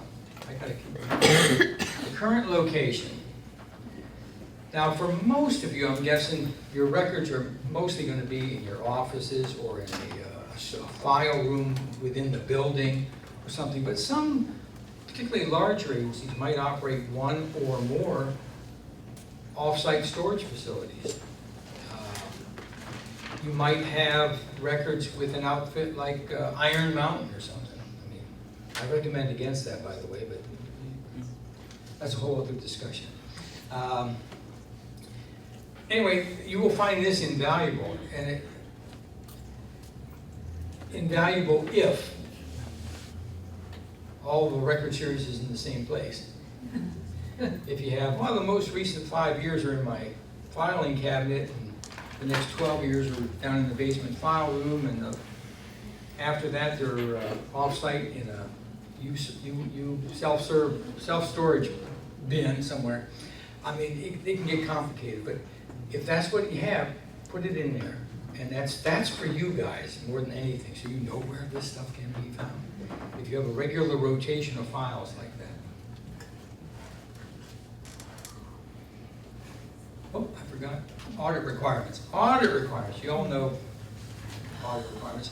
Most, well, y'all are subject to audit, right? I know all state agencies are subject to audit. I assume the county and municipal ones are as well. And there's some pretty standard language for that. I mean, it's what, is it 5 years or until audited? Depends. It depends. I mean, it depends what kind of, I know, it can be longer, it can be a little shorter, but whatever the audit requirement is, put it in there, because you obviously have a record that has to be kept 7 years for audit requirements. You can't destroy it after 3. I mean, you know, you can destroy it after 8, but if you're audited. So if you're grouping files, and would you put the longest audit requirement, you know, like if you have grouping files like I am, would you just put the longest audit requirement on the group? That's one way to do it, or if you want to get more specific so that the information is there, you have that option as well. Okay. Yeah. And remember, the series are how you define them. So if you have, I mean, I'll give you a good example which may or may not apply to anybody in this room. Social service files, case files. It's hard to say where they are now because they're not really, I mean, there's stuff created, all stuff, some of it comes from the courts. I mean, it comes from all over the place. And most of it's digital in databases that aren't even in your office. So I don't know how, I really don't, that's a tough one. Social service files, fortunately, as far as I know, they're not considered permanent, so, you know, you don't have to keep them forever, and that's good, but, you know, how long they're kept and how you get rid of anything, I don't know, because it's just such a, I don't even know how to describe it, trans agency? I mean, Well, we had multi-agency? We had one case where they came back for files from 1968. And they, and when we went and started reading, it was one of the few federal programs that are, where the files are supposed to be kept in perpetuity. Ah, okay. And the feds couldn't find it. Yeah. So it's, you know, But that's kept by the feds forever, not kept by you forever. no, both. Both. They're supposed to be kept by both. It was just a really unusual one, and we read up on it, and it was like, oh my gosh, perpetuity, you know? Was there land involved, or federal funding of some kind of land? Uh-huh. That's Uh-huh. gone. Oh, That's in okay. real estate. But I mean, you know, 1968, I was 10 years old then. Yeah. Well, that's the kind of We thing, had the though. person looking for him hadn't even been born, you know, and so it was just interesting because, See, that's the kind of thing that probably, in terms of a schedule, should be segregated as its own kind Yeah. of series. Yeah. Not gonna be a big series, because I'm assuming you don't have a lot of those. no, But you're gonna have to be able to flag them up front Yeah. and put them in that series.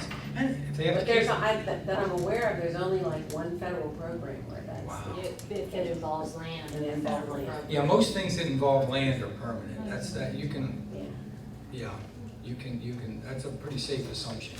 Almost nothing that involves ownership of real property is not permanent. If we're new, where do we find those audit requirements? Are they on the most current retention schedule? They might be. Department or lawyer? I, check with, check up the chain with your agency, yeah. I don't know. I don't know what your audit requirements might be. I'm sure, others either in your office or other offices in other counties with the same job. Well, she might have a program that's multi-year in nature, Yeah. delayed, extended, and then, when it kicks in is really in the end, so then you gotta add it to the end, so it Yeah. changes. For the audit requirement? Yeah. Oh, Or it's like some of them will have a clause where it says, in case, in the event of audit, and then if they have findings, you gotta keep it longer. Yeah. Yeah. But I'm afraid I'm no expert on what the audit I thought requirements are. you for everybody. provided. No, that's far beyond our, I can tell you, don't believe me. On July. I have, I always tell everybody, I have free advice and it's worth every penny.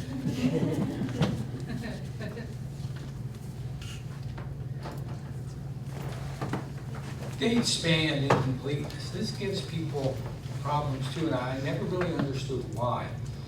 The date span, to me, is pretty straightforward. What's the earliest record in that series you have, and what's the latest record in that series you have? If it's an ongoing series, you have an earliest one, say it's 1976, to date. That's the date span. Completeness is, are there any gaps? And you say, well, why would we have gaps? Well, maybe you had a flood in the file room, and 4 years worth of files were destroyed. Well, that's where you would note that there's a gap, and say, we had a flood in the file room, and 4 years of files were destroyed, or lost, yes. Okay, so date span, I had run into that problem with tickets, citations, where the police department is supposed to be working in a numerological order, and by ticket number. by ticket Yeah. number that are pre-printed. Right. However, officers frequently pick up books from the next pile, and all of a sudden I have, and I'm trying to keep number series going. Sure. But so as far as date goes, for records retention, our schedule says retained for 2 years or whatever. I felt on the old form I needed to indicate there might be gaps in the numbers. So I would try to record what numbers I had, and it was just difficult. I just want to bring that because you said you didn't understand why people had trouble with the dates. Well, but you know That's the what I dates. was running into. You know the dates. You know, I mean, you don't have to give me the day. We have them from, February the 3rd, 1987. Just say 1987 Okay. to whenever. I mean, yeah, you don't have to go, I mean, So- if you so can if I'm count the keeping- exact date, great, but you don't need to. I would think, because the police department's a little separated from our admin, Yeah. but that, I would only cover that part of their records. The county covers all their other records, reports and whatnot, but I felt like I really needed to have an explanation in case there was an audit coming from. Well, and I'm not disagreeing with you there. You're, if I'm hearing you right, you're saying this series is kept numerically by the citation number. But there are a lot of missing numbers because those tickets were not issued, Yes. right? Yes. Just say that. What you have is still in numerical order, right? Yes. Yeah, and it still starts somewhere and ends somewhere. Okay. And then, and it to be, I mean, if you need to keep them for operational reasons, 3 years, say 2 years, whatever you had, and you want to be extra safe, tack on a year, destroy them after 3 or 4, whatever the case might be. I mean, that way you're pretty sure you have not gotten rid of anything that is, that needs to be kept. Is there any reason to keep a citation beyond that? No. I mean, I don't know, I'm asking, I have no idea. No. Okay. No. Yes. And then. Oh, I'm sorry, were you not? I was just saying, Oh, what my next thing was that we went from paper tickets to a vendor, an electronic format database. And then I was just perplexed how, according to the schedule, other than redoing the schedule, because now I'd be disposing of electronic records only. But there's a phase in and phase out time. Yeah. Is It's that- not a clean break though, right? From moving from a paper system to an electronic one, or is it? Yeah, there was a clean break with the issuance, with the officers Great. issuing that. If there's a clean break, I always keep it simple. I would close out the one series on paper and create a new one for the electronic. Great new Because series. the way Okay, you that handle makes this sense. differently. And at some time in the future, you won't have any of those paper ones left. Right. So then it's no longer a schedule item, it's gone, forget about Just to it. make We don't it- forget about it, but it's gone, yeah. So you would amend the schedule and get rid of it, or when you're completely digital, you create a new schedule. It's easy. I don't like amendments get messy, but. Yeah, okay, but- thank you. And I'm sorry, you had a. So that's what you would recommend for items such that you're keeping on a fiscal year versus a calendar year? Keeping them an extended period of time to cover it? So for example, we're in July, so we're in FY '20. So our records would end the 30th of July of '20. So of course you keep them for 3 years, 5 years, whatever your schedule says. So, but it's in the middle of the year. So do you just retain them longer to meet the calendar year? Does that make sense? I think I understand the question. If you have records that you accrue on a fiscal year basis, his disposal have to be on a calendar year basis? No.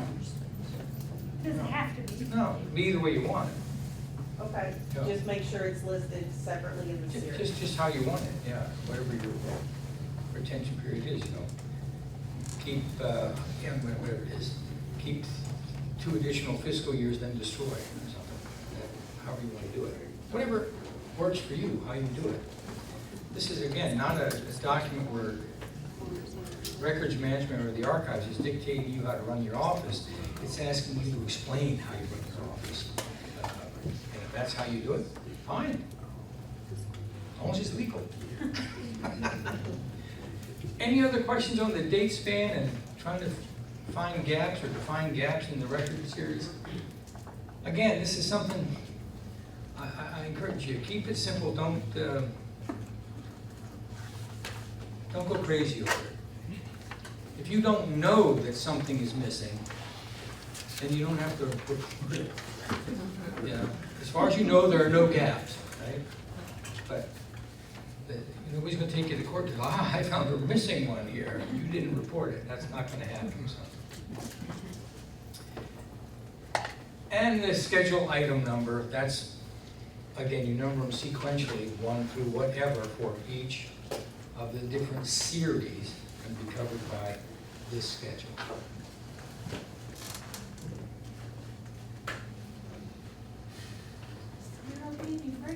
No, I'm good, I'm good. Retention statements. These are always fun too. The idea here, again, ultimately there's only two things you can do with a record. If it's permanent, it's transferred to the archives eventually, when you guys no longer need it for your operations. If it's not permanent, then it should be destroyed after it has lived its useful life cycle. And that can vary from 6 months to 60 years. I mean, it depends on what kind of thing you're dealing with. But, well, and here you go. How long you're going to keep them is based on, you know, how old they are, and certain criteria being met, like audit requirements and what have you. Well, here we got some examples of non-permanent retention statements. And this is fairly straightforward, but this seems to give people a lot of time, so I want to spend some time on this. The idea is to state specifically when the records will be destroyed. Here you see, here's a time-based one. Retained for 3 years, then destroyed. Pretty straightforward. It can get more complicated than that, as you'll see. Criteria, retain until audited, then destroy. Sometimes they're combined, retained for 3 years or until audited, whichever is later, then destroy. Or retain 3 years after they're audited and then destroyed. Sometimes the records, this is primarily for state agencies, they're out of your possession for a while, you send them to the State Record Center. So you retain for 3 years, that's on site, it's in your office. Then transfer to the State Record Center. They'll hold them for another 5 years, then they'll destroy them. Okay? Yes? So any one of those statements, if you pick one, like retain for 3 years, the start date of that 3 years is the date that record was created. Excellent question. The question was basically, when's the clock start? Yes. On this 3 years, this 5 years. I'm with you. You should spell that out. Okay. It should say in there, retain for 3 years after, I don't know, the initial filing, after the case was opened, after what have you. Or Yes. when it was closed. I mean, it's up to you. Yeah. How should it read?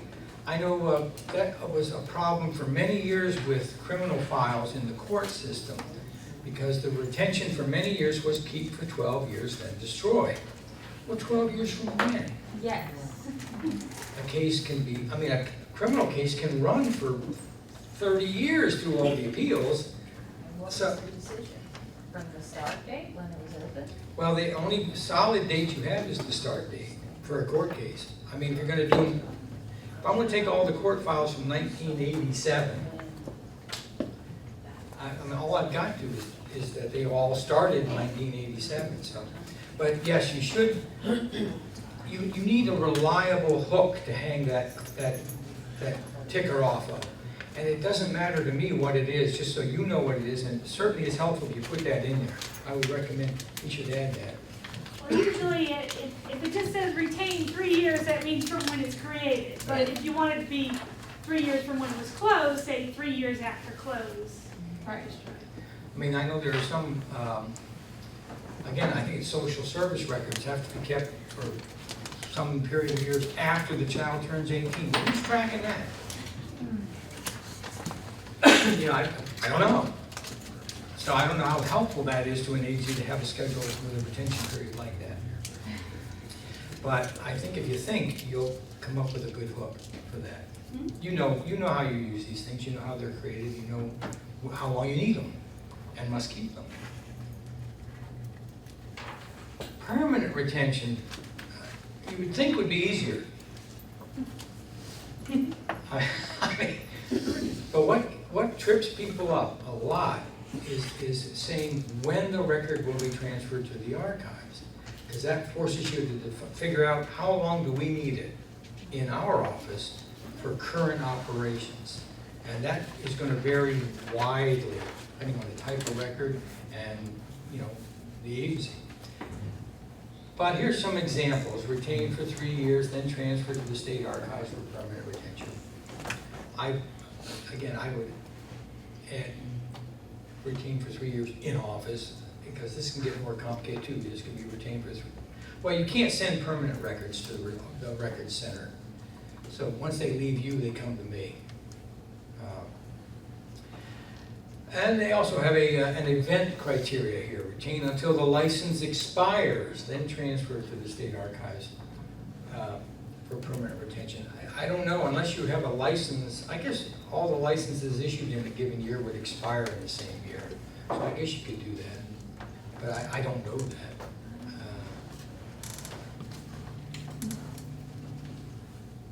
But what we don't want to say, well, I'm not going to back up a minute. What we don't want to say is retain permanently, transfer eventually to the archives. I mean, you want to have some definite time frame built into that. And I will tell you, I don't care what that is. You can say retain in the office for 30 years, then transfer to the archive. I don't care. That's fine. But I want your successor to know what they have to do with that paper or whatever it is when they don't want it anymore in the office. And the schedule will tell them that, however long that period might be.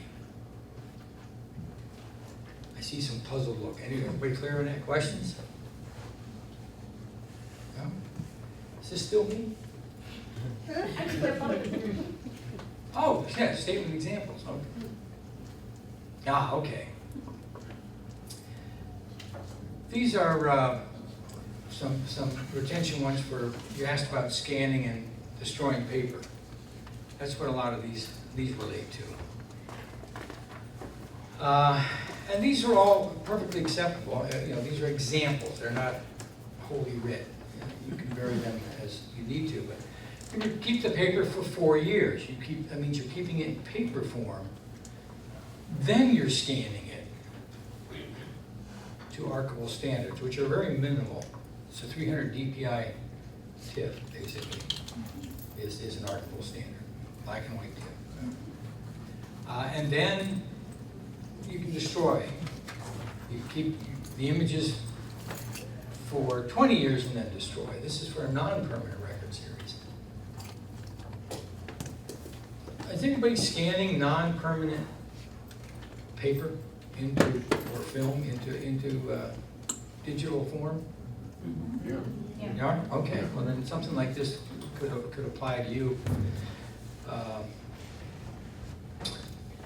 A distinction not made here, but something to consider.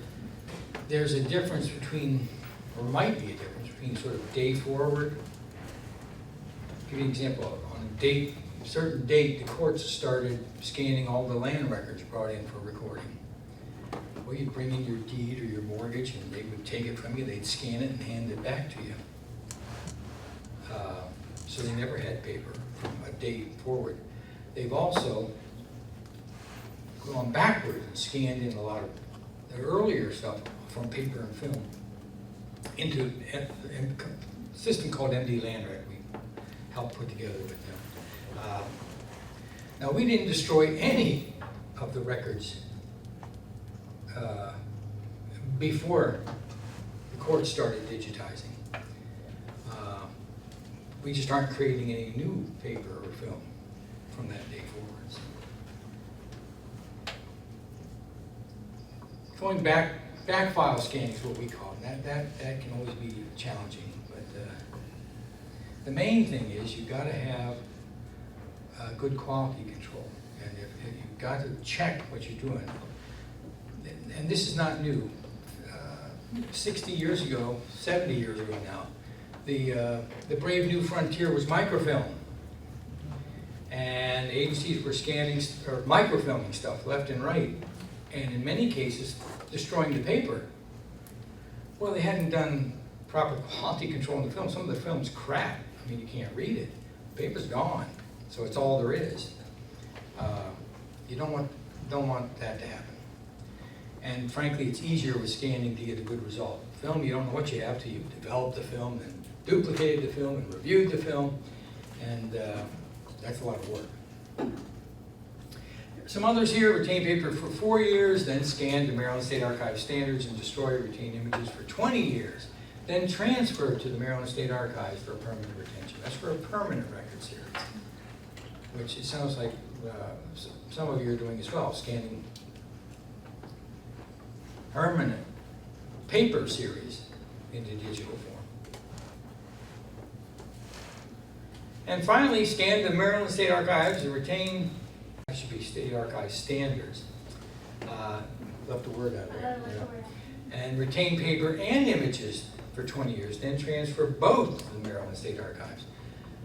That would be a rare occasion, or a rare occurrence, but If the paper has some inherent value Yeah. that's not captured in the images, there might be a reason to keep it. yeah.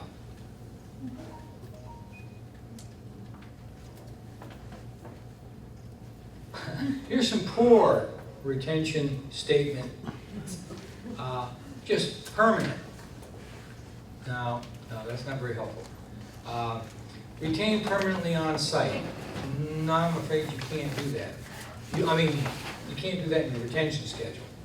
If you have a digital record that is going to be transferred at some point to the archives, there's nothing saying you can't keep a copy on site, especially with digital records. But that was true back in the microfilm days too. They would keep a copy of the film on site and send the master negative to the archives. Retain 3 years. Why is that not sufficient? Because you don't know when the 3 years begin. Good, you don't know when the 3 years begins, and what do you do with it? You know, it doesn't say what you do with it. Yeah. Indefinite. Yeah. This one we used to see a lot. Retain until no longer needed, then destroy. I see not, yeah, well, I don't know how long I need it, but it's like pornography. When I no longer need it, I'll know it. But I can't tell you when that'll be, yeah.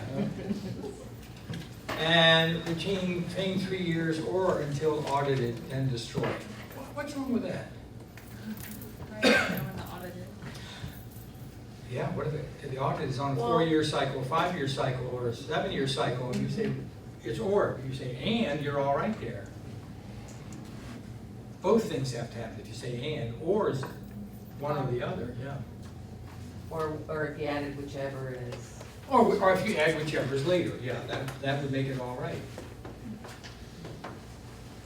Oh. I think that's the end of the section. There. Unless you wanted to finish up. Oh, justification, yeah. If you have a permanent record series, right? One of the things you have to provide on your schedule is a justification for keeping it permanently. Now again, don't overthink this. 9 times out of 10, that's done for you. There's a law, a statute, a regulation, something requiring you to keep it permanently.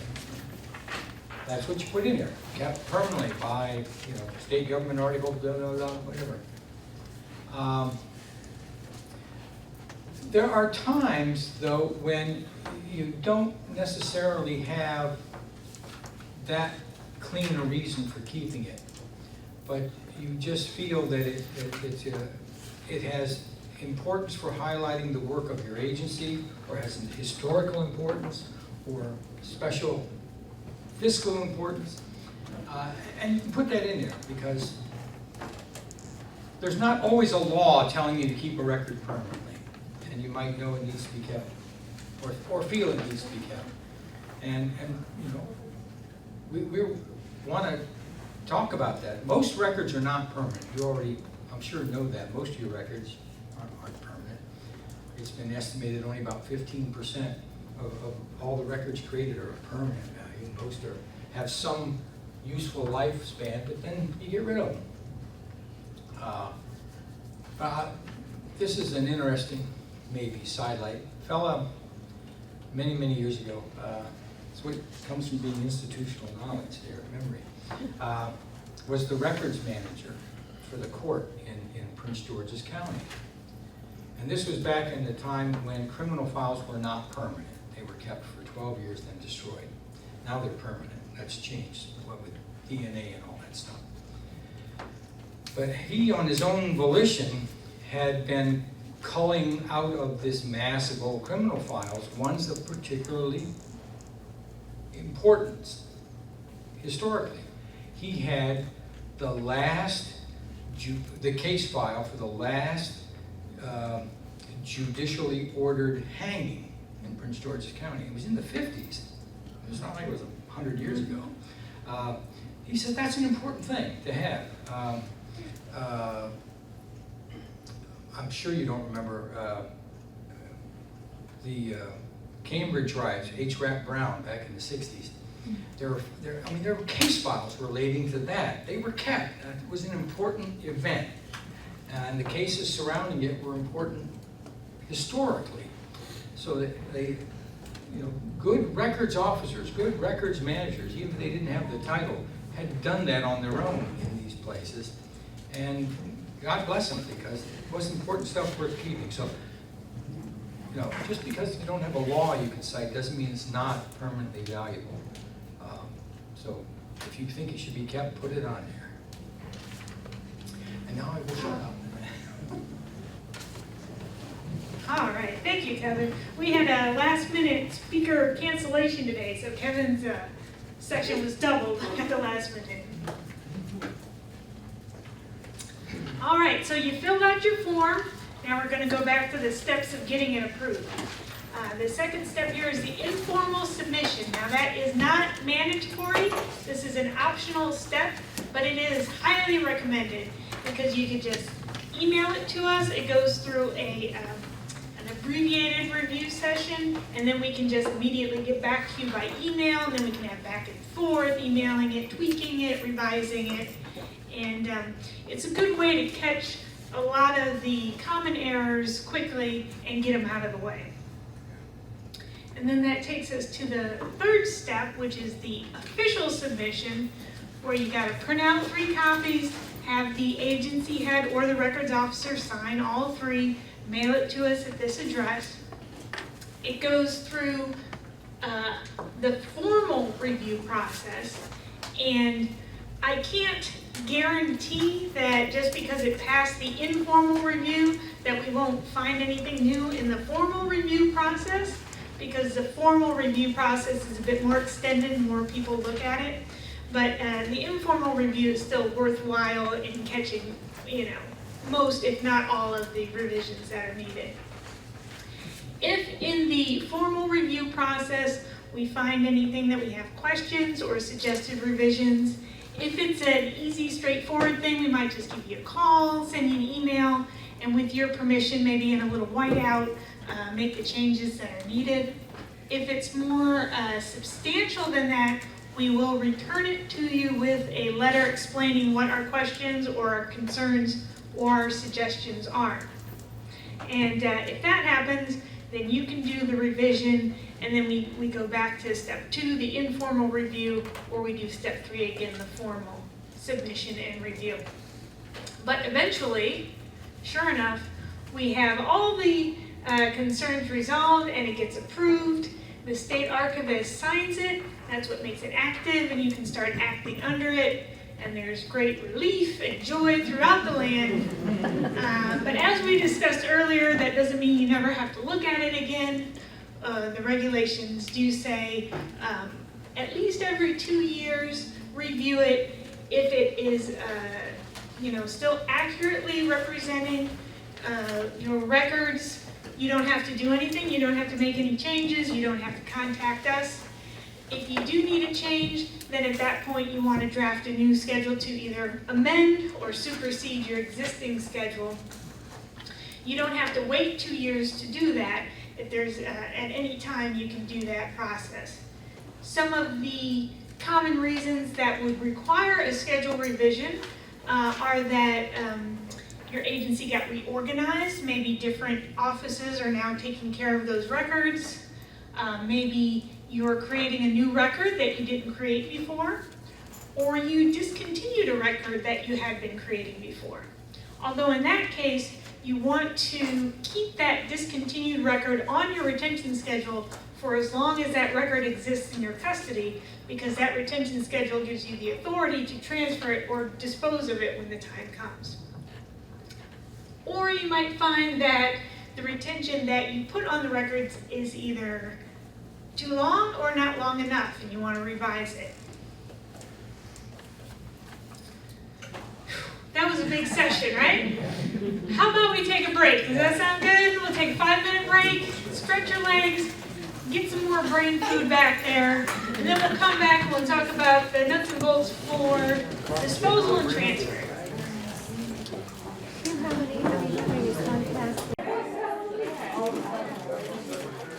This is the archivist's secret dark stuff. We love to talk about destroying records. But these are non-permanent records, of course, the only kind you can destroy. And this is a natural outgrowth and consequence of your retention schedule we've already talked about. So, your guide for the disposal of non-permanent records is your approved retention schedule, which tells you how long you need to keep them, right? You need agency authorization to destroy records. That's within your agency. And how you have that structured is up to you guys. We don't tell you that. But at a minimum, you want your records officer, if you have one, to be signing off on that. Most large agencies, it's not going to be the agency head. Be realistic. I was speaking earlier with a gentleman who has records that are generally disposable, but they're on litigation hold. Can't get rid of those. That kind, and I hadn't thought to mention that before, but that kind of consideration should be written into your schedule if you have it. I mean, it may be that you almost never encounter that in your agency. We never encounter it in ours, but we don't get rid of it. But sometimes you don't know, and yeah. the material will be called for a specific reason as litigation. But you have to have, within your agency, some mechanism, some provision for segregating that material and making sure it doesn't get destroyed with the material around it, which is met its retention period. That's just more a mechanics thing than anything else, but it's something to be aware of. There are various methods of restriction. The most basic level, you take stuff to the landfill. That's generally looked down upon. It makes bad press footage to have government officials emptying out records in the landfill. So generally you want a more secure and controlled disposal than that, so the records are actually destroyed and not just dumped somewhere. But that, there's, Shred-it is the one that comes to mind. You've heard of them. They do this, they drive to your agency and shred your stuff. It's not cheap. Disposal's not cheap. It's not. You can go from something like that all the way up to an observed, certified burn, where they take it to an incinerator and they certify that they destroyed this box, and they certify they destroyed that box, etc. So it depends sort of on the level of sensitivity of the material being destroyed. Generally, shredding works. The important thing is to be sure to remember to document the destruction of the records by filing a disposal certificate with the archives. Now, the purpose of the disposal certificate, let's see, yes, is again pretty straightforward. You want to note on there what was destroyed and by what authority. Well, I'll give you the authority. And the destruction was done in accordance with any legal requirements. Some types of material might have a spelled out kind of destruction. I mean, I know we have things like, I'm sure that's the case with like lab samples and stuff up at Health and Health, Department of Health in their labs. And they're getting rid of old stuff. I mean, it's hazardous waste, I should think they have, there's mechanisms for how that needs to be disposed of. I encourage you to be as comprehensive in this as you can. It seems like I'm picking on the courts and their old criminal files, but it just so happens they're some of the most egregious examples. I have a disposal certificate for 1988 court cases, criminal cases. It just says 1988 criminal, destroyed.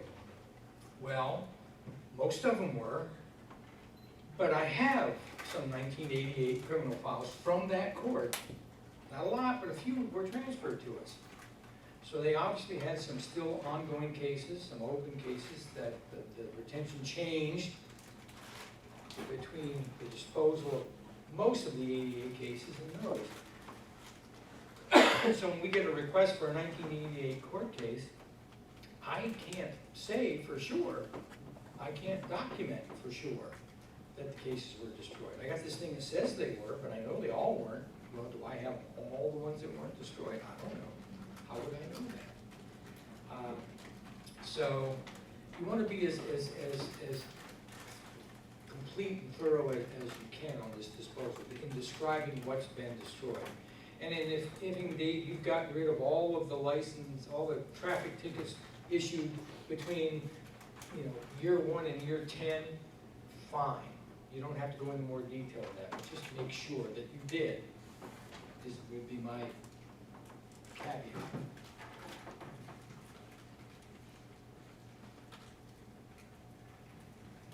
Yeah. The disposal certificates, like the scheduling, can be done online, and we encourage you to do that. If you don't have an account, get one with Catherine. It's much, much easier. It also enables you to funnel this stuff through your records officer or some responsible authorized individual.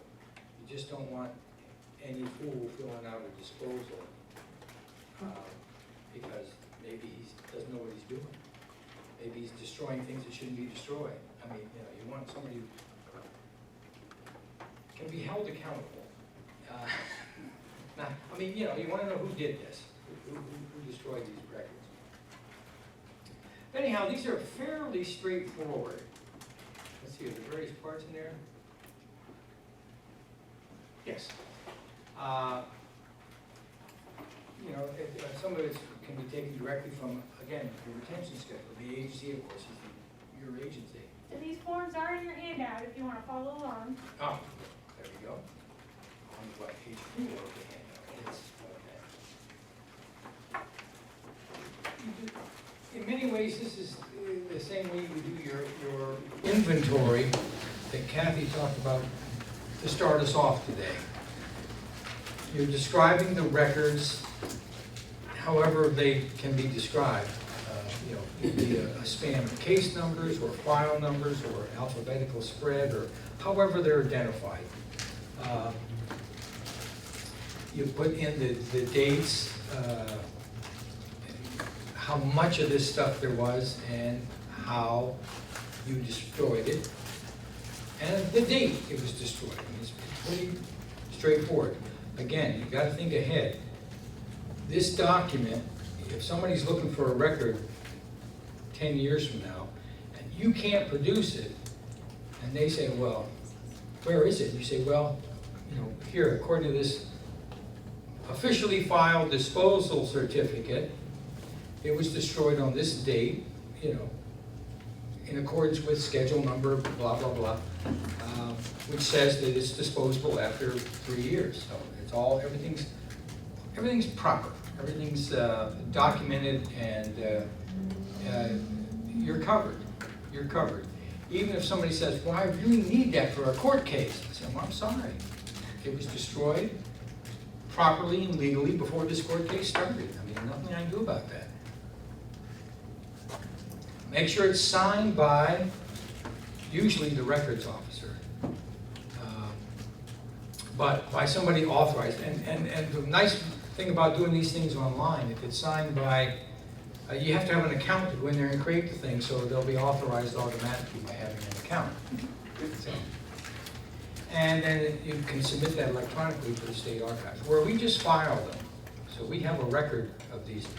There's no requirement that I'm aware of that you keep a copy of these things, but I would suggest you do, just for your own sanity.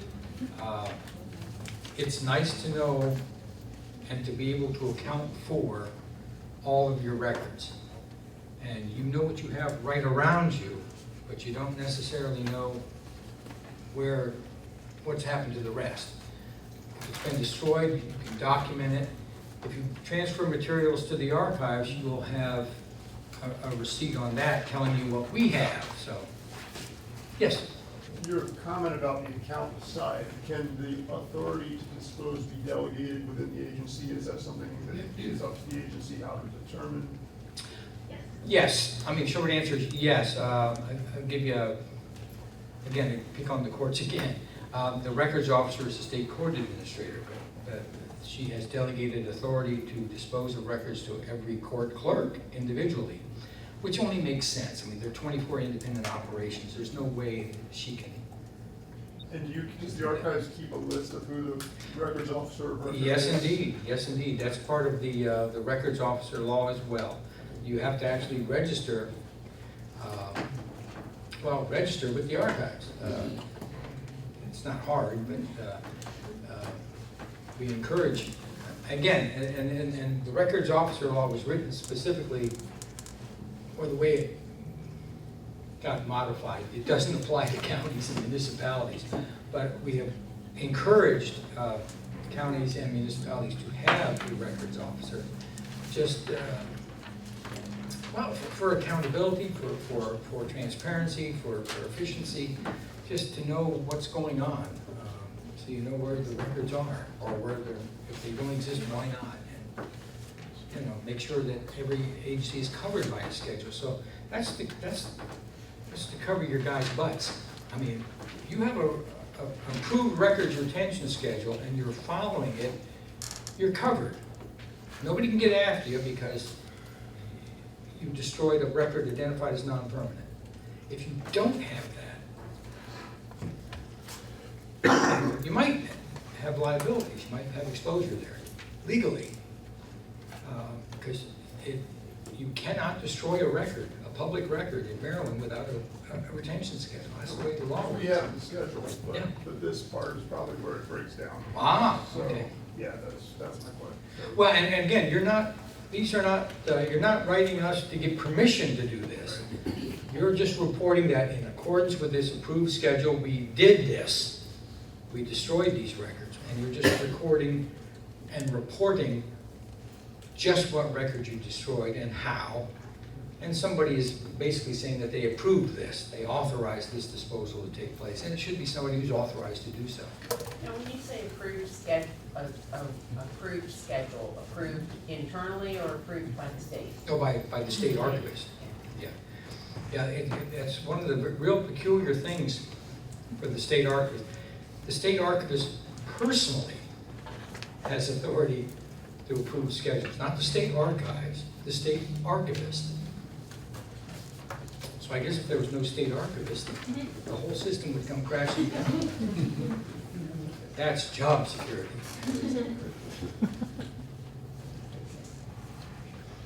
Let's see what how to complete a disposal certificate online. We highly recommend that you do it this way. You can do them on paper, but that's so last century. You know. As I said, well, here's you go, here's the address, http://disposal.mdsa.net. You need to have an account, and agencies can have more than one account. Accounts are unique to individuals, not to agencies. And your records officer generally notifies Kathy that I want this person to have an account to be able to file a disposal certificate. In the absence of a records officer, I guess it'd be the agency head would do that. Yes, no. This is just so much easier, I think.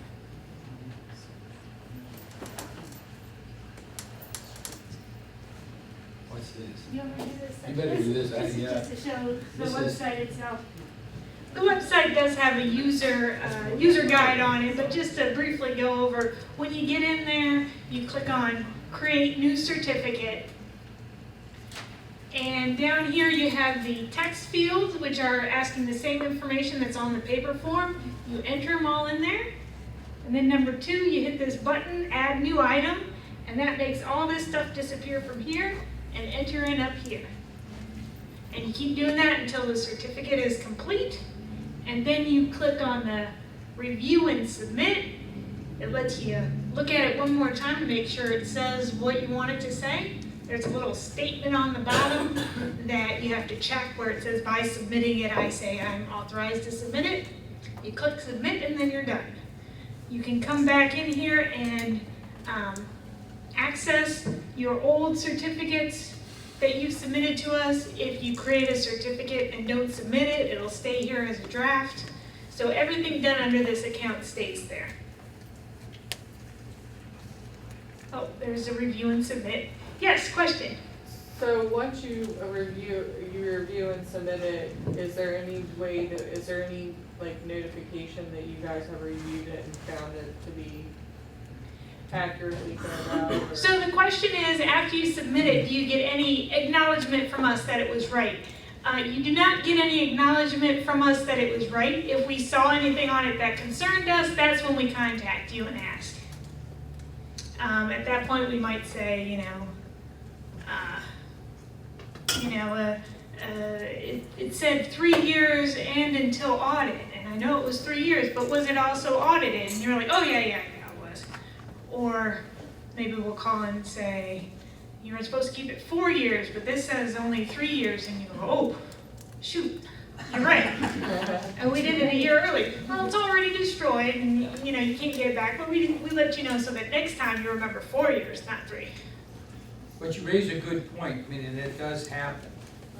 But remember, this is a reporting mechanism, not a approving. Yeah, I was just thinking that if you needed it, like say you did have you were litigated and then I could say, well, we destroyed it according to our schedule, we simply told the state archives and they acknowledged or. Well, we would keep it on file, Yeah. we don't approve it, so you wouldn't be able to say, well, the archive says it was okay, so it must be okay. We're just responsible for keeping a record. But of we what you could go submit. back in and we could print a report that would show that we did submit that to you, so, we could show the. Oh, yeah, you could do a print screen on. Right, on and say. So yeah, she was asking about getting a report from here. Yes, you can print out, you can save a PDF or print it out, and it'll have the submission date up at the top. Also, the same way that we have retention schedules listed in our catalog, we have the disposal certificates. Okay. So anybody can go on and look at images of disposal certificates, which is an important point then. Disposal certificates are public records.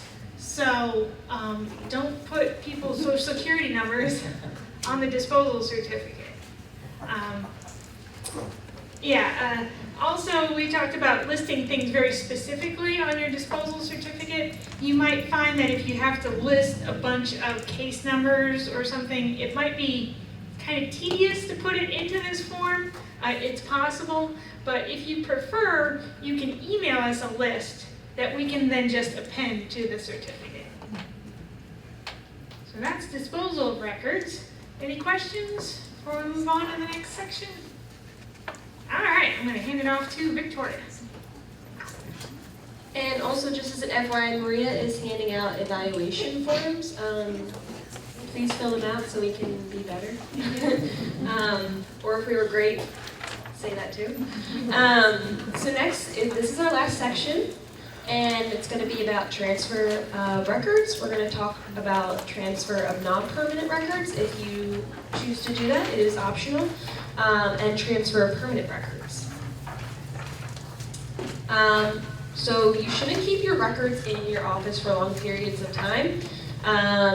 A lot of things can deteriorate. For example, I have a picture sitting on my desk of me and my sisters at Disney World.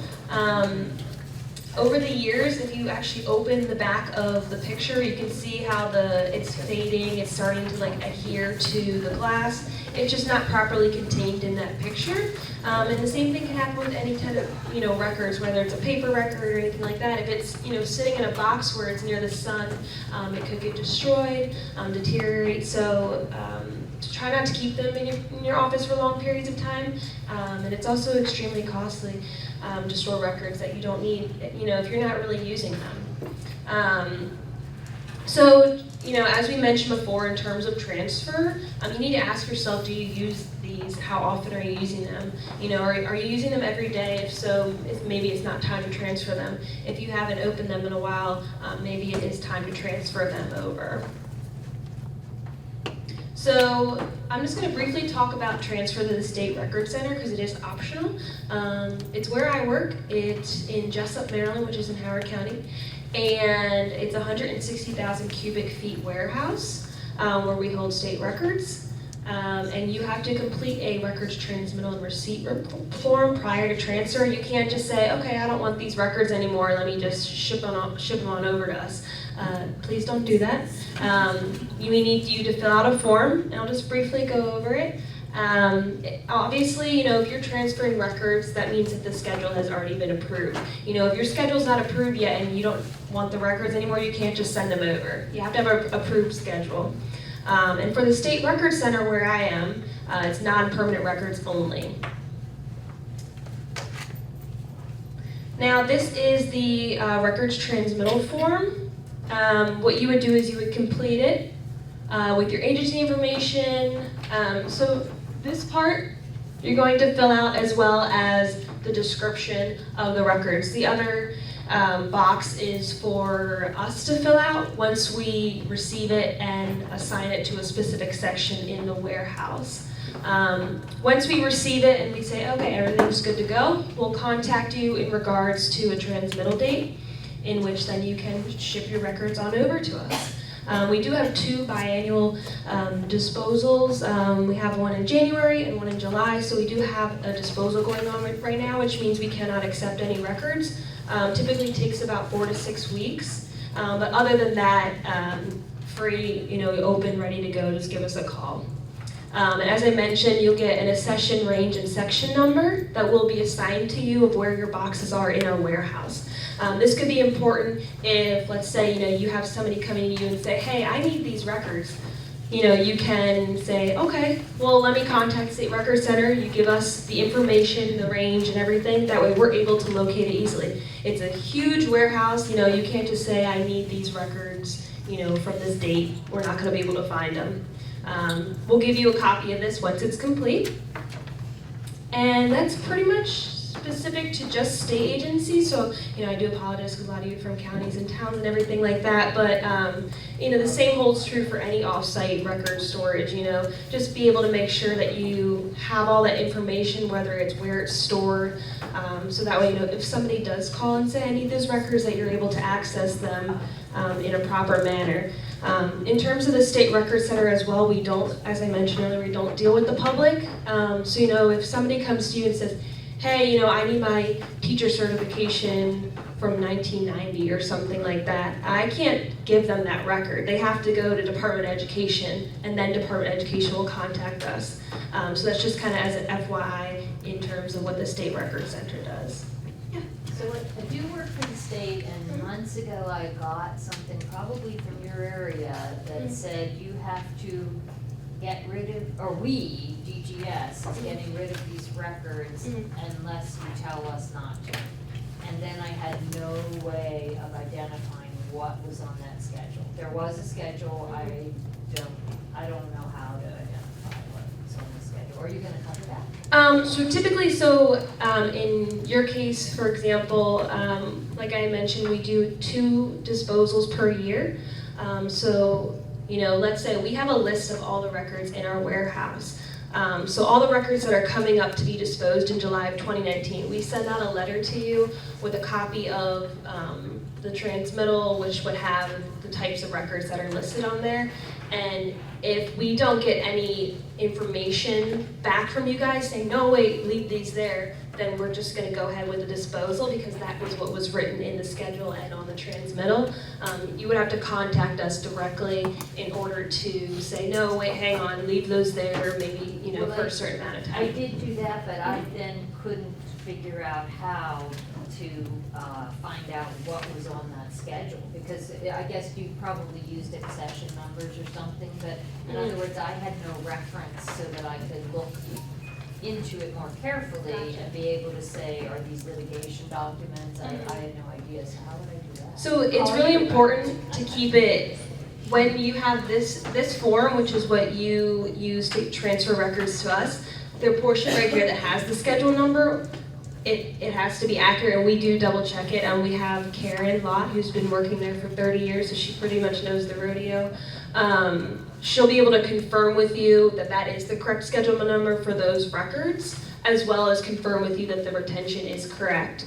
So in terms of, if you didn't know the schedule number, it would have been listed on the transmittal.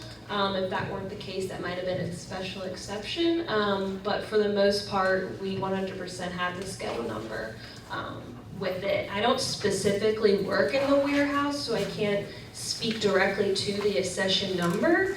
But I know that the warehouse manager, Gabe, he has a log, like an actual physical book, like couple books actually at this point now, of every single record that's in the warehouse. So he might be the one that you would have to directly contact. Yeah, he has logs on his books from long before I was even a thought. And just explain that I didn't create these records. Right, That's correct. why I can't identify them, because I didn't create them.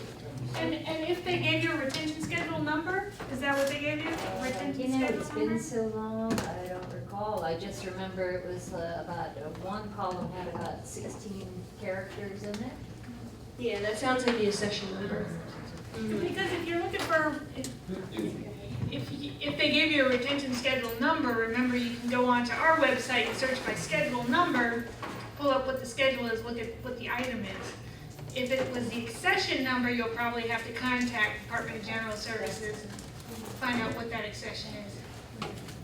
And our division is very small. I'm one of 6, and we just have the one phone number, so whoever picks up the phone will be able to help you in any way. It's small, and the phone rings a couple times a day, so no one answers. We're just ignoring you. But the State Record Center, I can give the contact number right now if anyone wants to write it down. It's 410-799-1930.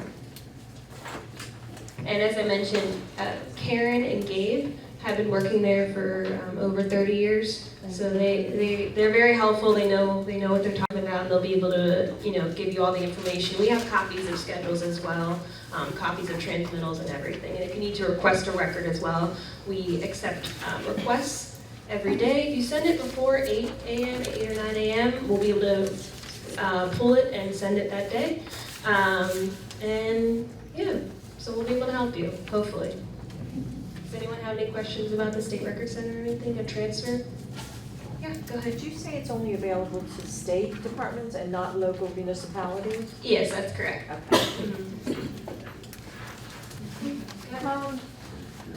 I'm trying to understand how all this fits together, Mhm. and I work at a register of wills. So when I need to transfer records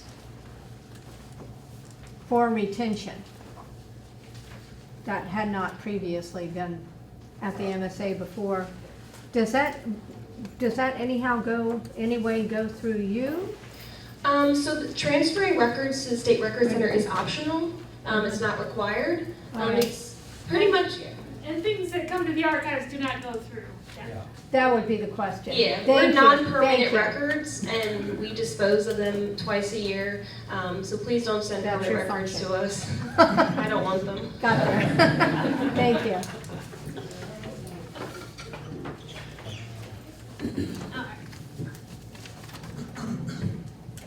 So that is for the transfer of non-permanent records to the State Record Center, which is optional and only available to state agencies.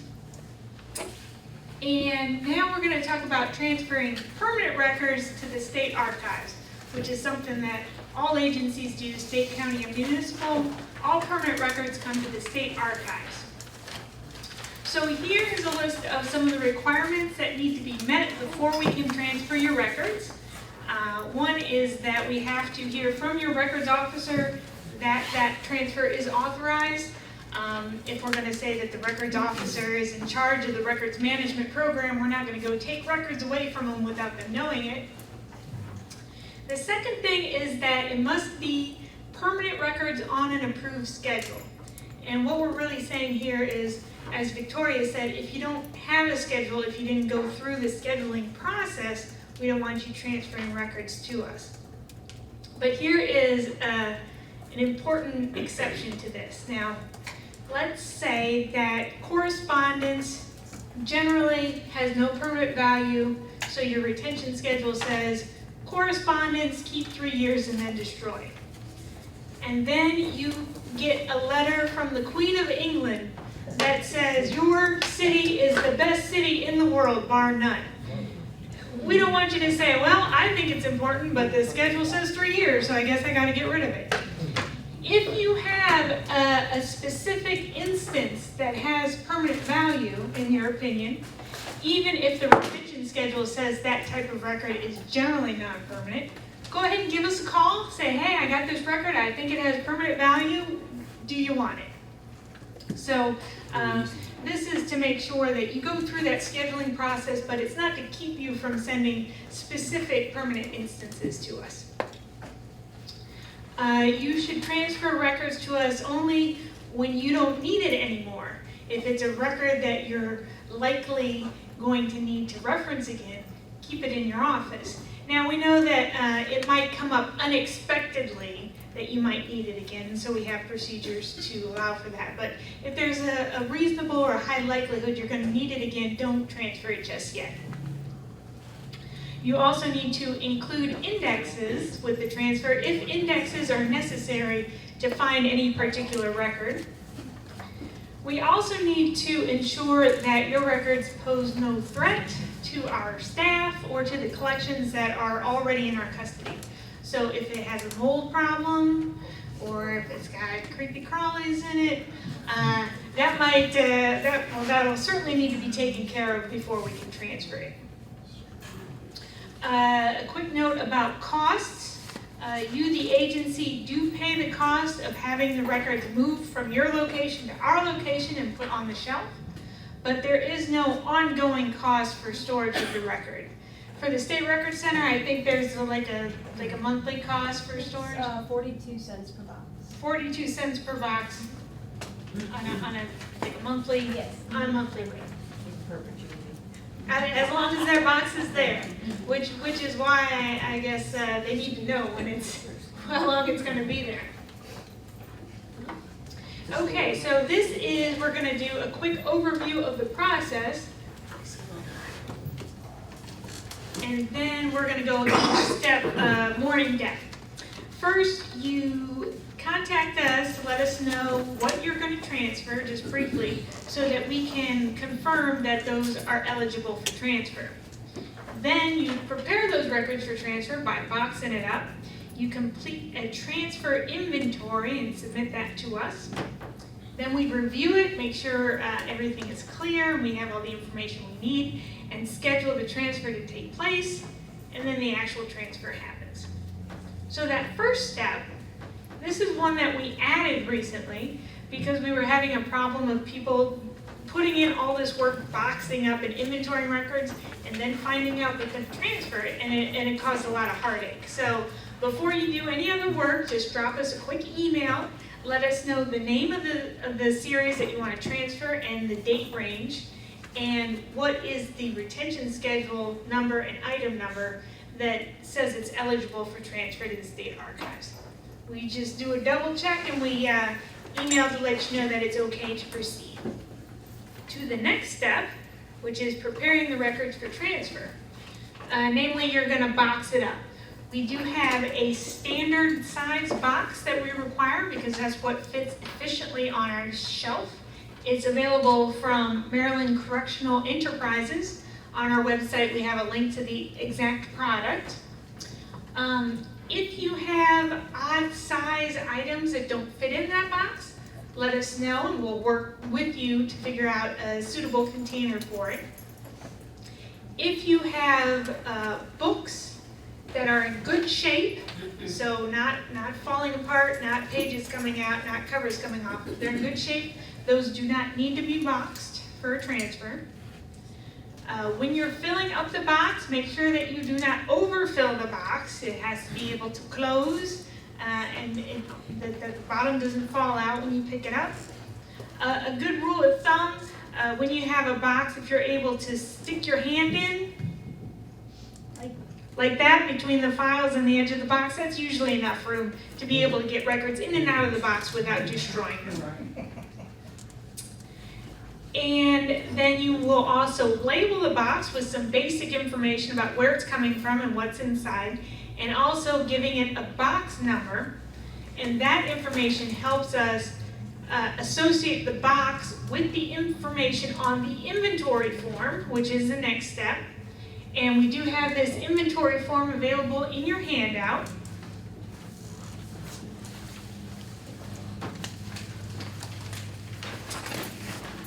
So on the header there, we ask a lot of information about the records, and you're going to note that a lot of these fields are asking for the same information that you put on your retention schedule. So your schedule will help you fill this out. It might beg the question of, if it's on the retention schedule, why are we putting it on the transfer form? The reason is that the retention schedules, especially some of the older ones, don't always have all that information that we need. And also, before we take the records into our custody and say that we'll be responsible for providing access to it, we just want to make doubly sure that we know what it is, how to find any specific thing, and whether there are any restrictions against people getting access to it. One of the fields on this form that is not on the retention schedule is the T-series number. For every series that is transferred to us, we give it a unique number. In the case of government record transfers, it's a number that starts with the letter T. And when you transfer the records to us, we give you a receipt letting you know what the T number is. So when you transfer more of that same type of record, if you can cite what that T number is, it saves us a little trouble. If you don't remember or you don't have a T number, you can leave that blank and we'll figure it out. But it is helpful to us, if you know, to provide it on the form. We also have sections here asking about record exposure, if it's been exposed to water or smoke or vermin or all that kind of stuff. Again, we need to know, we need to make sure that the records aren't going to pose any threat to the records already in our custody, or in extreme cases, to our staff. We also have a section asking about, has the record been damaged at all? We just need to know this information so that we know if we need to have any other kind of limits to access. On the bottom of the form is where you list out that specific box level inventory where you tell us specifically what's in each box, and you give the box number so that we can, again, look at the list, look at the stack of box, and be able to match up the two. In the case of unboxed books, you could list, the book title instead of the box number. You want to make sure that this is specific enough so that if you need a record back, or if somebody from the public comes in and requests a record, we can look at this list and know specifically what box to go to. If I have 5 boxes that are all described identically the same way, with all the same date, that's not going to help me. You also want to make sure that you are specific enough in your description. Don't put that the box contains project files 1 through 10 if really it only contains files 1, 8, and 10. You don't want to make it look like you're giving us more than you actually are, because that leads to a lot of unhappy patrons not being sure where they need to go to get the file they're looking for. So once you fill out that form, we move on to the next step. You email it to us. And again, if we have any questions, if anything isn't clear, if anything isn't filled in, we'll send you an email, we'll give you a call, we'll have some back and forth until we have everything finalized. At that point, we put the job of moving the records from your facility to ours out to bid. We have a list of vendors who are, they're vetted and they're qualified to be able to do this kind of work, and we've worked with them before. So, we share the bid numbers with you. Generally, the agency wants to go with the lowest bid, which is fine for us because we know the vendors are qualified. Once a vendor is selected, the vendor works with your agency and our agency to find a mutually agreeable time when they can come and pick up the boxes, bring them to us, and put them on the shelf. And at that point, then we give you a transfer receipt to document that the custody has changed hands. All right, so that's for non-digital records. For digital record transfer, we have a specific transfer form for it, and we don't have it in the handout. It is available on our website. We're still kind of trying to find our way with electronic transfers just because the records are evolving so much. The form is very similar to the paper transfer form, except it has some unique digital related fields like file name or file size. The form is to be a useful tool, but of course, a form that works with a stack of CDs of image files might not work as well for a database transfer. So with electronic records transfers, sometimes we have to tweak it based on specifically what's being transferred, but the basic concept is still there. You need to provide us with the information that we need to know what it is and how to find any specific thing in it, and whether there's any restrictions on who can look at that information. As for the process itself, we don't need vendors to move it from here to there and put it on the shelf. There are some options for how it's transferred that we could decide on based on the size of the transfer and the frequency. Maybe you want to send us a removable hard drive that we can plug in and upload, or perhaps we'll set up an online digital file transfer, or maybe we'll set up a Google folder and transfer it that way. Catherine? Yes? So if there were, again, discovery, and let's say nearly all of the permanent record is litigation, it's in written form, but then there's a CD of a witness deposition. Mm-hmm. Wouldn't that CD, you'd want it with the same case, wouldn't it be okay to put the CD, or if there are a few of them, with the paper records, or would we have to separate the CD out and handle it differently?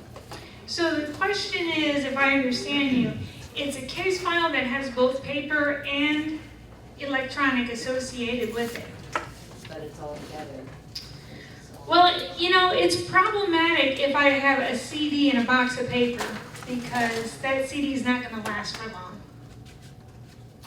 So what we might need to do in that case is we would have 2 series, one for the paper and one for the electronic, and they'd have to be associated with each other. Kevin's got a different idea. This isn't new.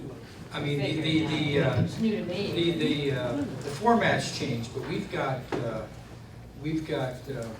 paper files from 40 years ago with strips of microfilm in them, or microfiche as part of the case. And they're all filed together. That's the safest way to do it. Will that stuff on CD eventually be inaccessible? Absolutely. Yes. You know, are bad for doing it that way. In a perfect world, I guess it would all be digitized and combined that way. And if you have the capability to do that, I would recommend you do that. But barring that, I would make note of that in your descriptions, that some of these files contain whatever they contain. And if some of it is CDs of, yeah, the alternative is if you have text, it means that it's a transcript. I don't think so. It's Right an now, audio some of these- CD? Some of these come only in CD format. No, but is it audio, is it Or is it something you can print out? documents? I'm deferring to my colleague. Probably both, because we get the videos of the depositions, plus we have, I mean, we could request the transfer, but that's going an extra step. And Yeah. sometimes they want to see a person talking on video. No, I get requests all the time from inmates wanting audio and video recordings of their court appearance in 1986. I don't have any such thing. I mean, you know. It's possible to get it, but. If it was a document, you might consider printing it and putting it in the file. If you're actual audio or video, you can't do that. So it has to be maintained. Flag it. You know. It's flag it, as you said, on the, with the And, digital stuff. And Describe it, Yeah. like the deposition of Matt Smith or something. yeah, and maybe we need to try and figure out a better way to do that, because one thing I can guarantee you have something on a CD, it's not going to be there forever. Or if it's there, you won't be able to access it. I've got records in our possession from assessments that are on old CDs. You know, they're just incompatible with the current operating systems on the computers. You can't get into them.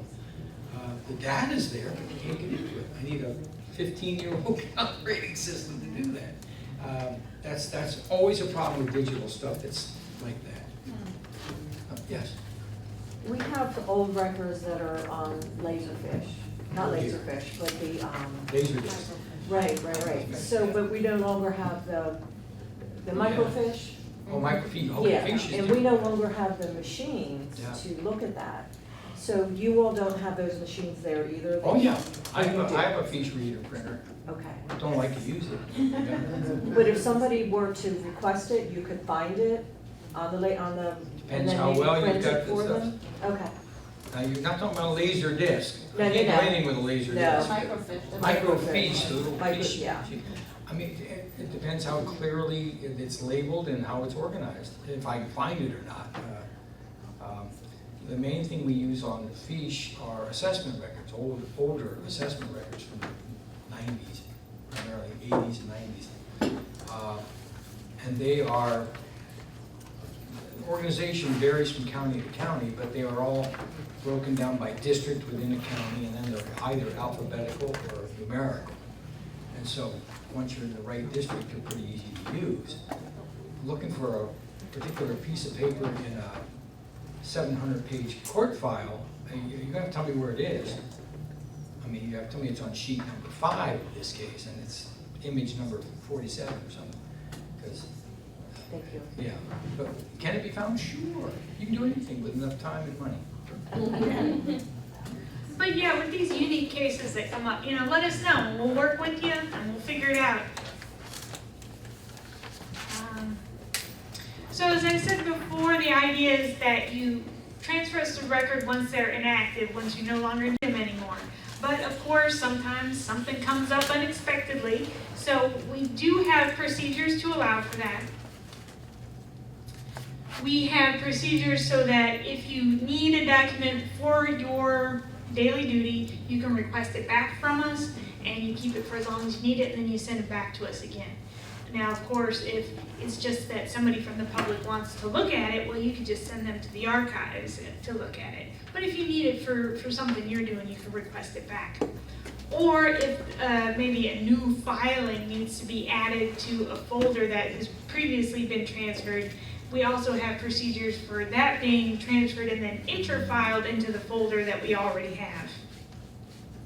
So that's it for transferring records. Any other questions on that section? Yeah. Can you say just something quickly about PDF versus TIFF and all that, because that's. As far as the archival quality Yes, of PDF that's- versus TIFF? That's been a hassle. Well, I don't know. Kevin, you want to speak to the various, I can tackle Corey that. should be here. I know PDF-A is a better archival. We try to have, I mean, for scanning we do in-house, we have, uncompressed TIFFs, group 4 TIFFs is what we use as the archival component. But that's not what you serve up to anybody to look at. We generally derive PDFs from that and serve that. But that's understood that that's sort of the consumable, the public access version of the archival record. Can you go into more detail about what your real question is? Well, the problem is that a lot of our work, I mean, we scan documents in the course of business all the time, and I always scan the PDF. And when I had tried to follow the rules that this will eventually be saved and I need to do it to NSA standards, it can't even be emailed, it's too big. So I mean, I don't practically know how to do something that's not a PDF. Now, I didn't say this. And And I'm retiring January 1, so if you say I did, I'll deny it. Now, we have to take what you produce. There's nothing wrong with a PDF-A. I mean, as an agency record. I'm not even sure what PDF is. It's just a different flavor. There's lots of flavors of PDF. That is an acceptable format on our list. I don't, I won't claim that every record we have is an uncompressed Group 4 TIFF. It's not. We have, we use those for bitonal black and white scanning, for grayscale, which is most of our work. For years, we used JPEGs because they were smaller. Same reason you would use them. We never served them up though. We've always derived PDFs from whichever kind of file we start with. But I mean, we've just been talking about getting records transfers of stuff on CDs. Now, Lord, that's not an acceptable medium for transferring electronic records, but that's what we were sent, so that's what we got. The same is true of PDFs. You're creating PDFs, they're going to be fine. The point is this, when we do our schedule, we're asked what format our data is in. We say it's electronic and paper. Well, the electronic is PDF, and so if the retention schedule says we transfer it, that's all we have. That's what you say. Okay, so we're gonna give you PDFs then? You're fine. Okay. I get it. Yeah. That's fine. That's fine. We can't begin to dictate to every agency in the state and in every county and in every municipality that every digital record you create has to be in a certain format. So we don't even try. What we say. Scan to MSA standards and then destroy. So I mean, I know. I know. We do have to have standards if you're going to destroy the paper, but It have a sounds look like at our you're creating standards. stuff in PDF though. We do it all the time, just in the course of business. Right, Records end up in but you're not keeping the paper too, right? Or is there paper? Like, for instance, our HR is done in Baltimore, we're in Annapolis, we're scanning stuff up to Baltimore all the time. Oh, We yeah, still yeah, have the yeah, paper, yeah, eventually we can take it up there, but it's, of course it do, both exist. Yeah. You know, Have a look at our standards online, because there's a differentiation between the standards and the recommendations. yeah.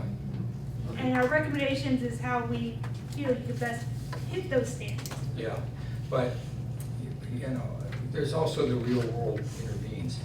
And the question is, would I rather have a permanently valuable record in PDF form or not have it at all? Because you can't supply it as uncompressed Group 4 TIFFs. Give me the PDFs every time, because our real standard, if you will, is to have something that's a non-proprietary, generally accessible format. And PDFs, for the time being, fall into that, for the foreseeable future, fall into that. I don't see Adobe going away. I don't see the PDF going away. So it'll probably happen in 2 years, but but for now, it's an almost universally accessible format, so, you know. All right, that brings us to the end, and just in conclusion, I just wanted to say, I know this records management stuff can seem kind of daunting, especially with all the work up front, but in the long term, it's gonna save you time and frustration if you do it before you have a disaster. And what we really wanna get across is that we, at the State Archives and at the Records Management Division, are here to help you. We're here to work with you to figure this stuff out. Give us a call. Don't give me a call and say, tell me how long to keep my records, because I won't be able to answer that. And you know better than I do how long you need them. But we are here to provide guidance and help you talk through things. So, more questions? Oh, yes. Please do fill out the evaluations. We have 2 more of these sessions to do this year, and we want to make them better. And we do look at what you say. Here is our contact information. I particularly want to point out the Records Management Guidance website on the top there. All of the procedures we talked about today, all of the advice we talked about are all put on this website. It's the one-stop shop for all this stuff. We also have our contact information here. This PowerPoint will be emailed to you as a thank you for coming today. And yes, please do fill out the evaluation form. Can you go back one slide? Yeah.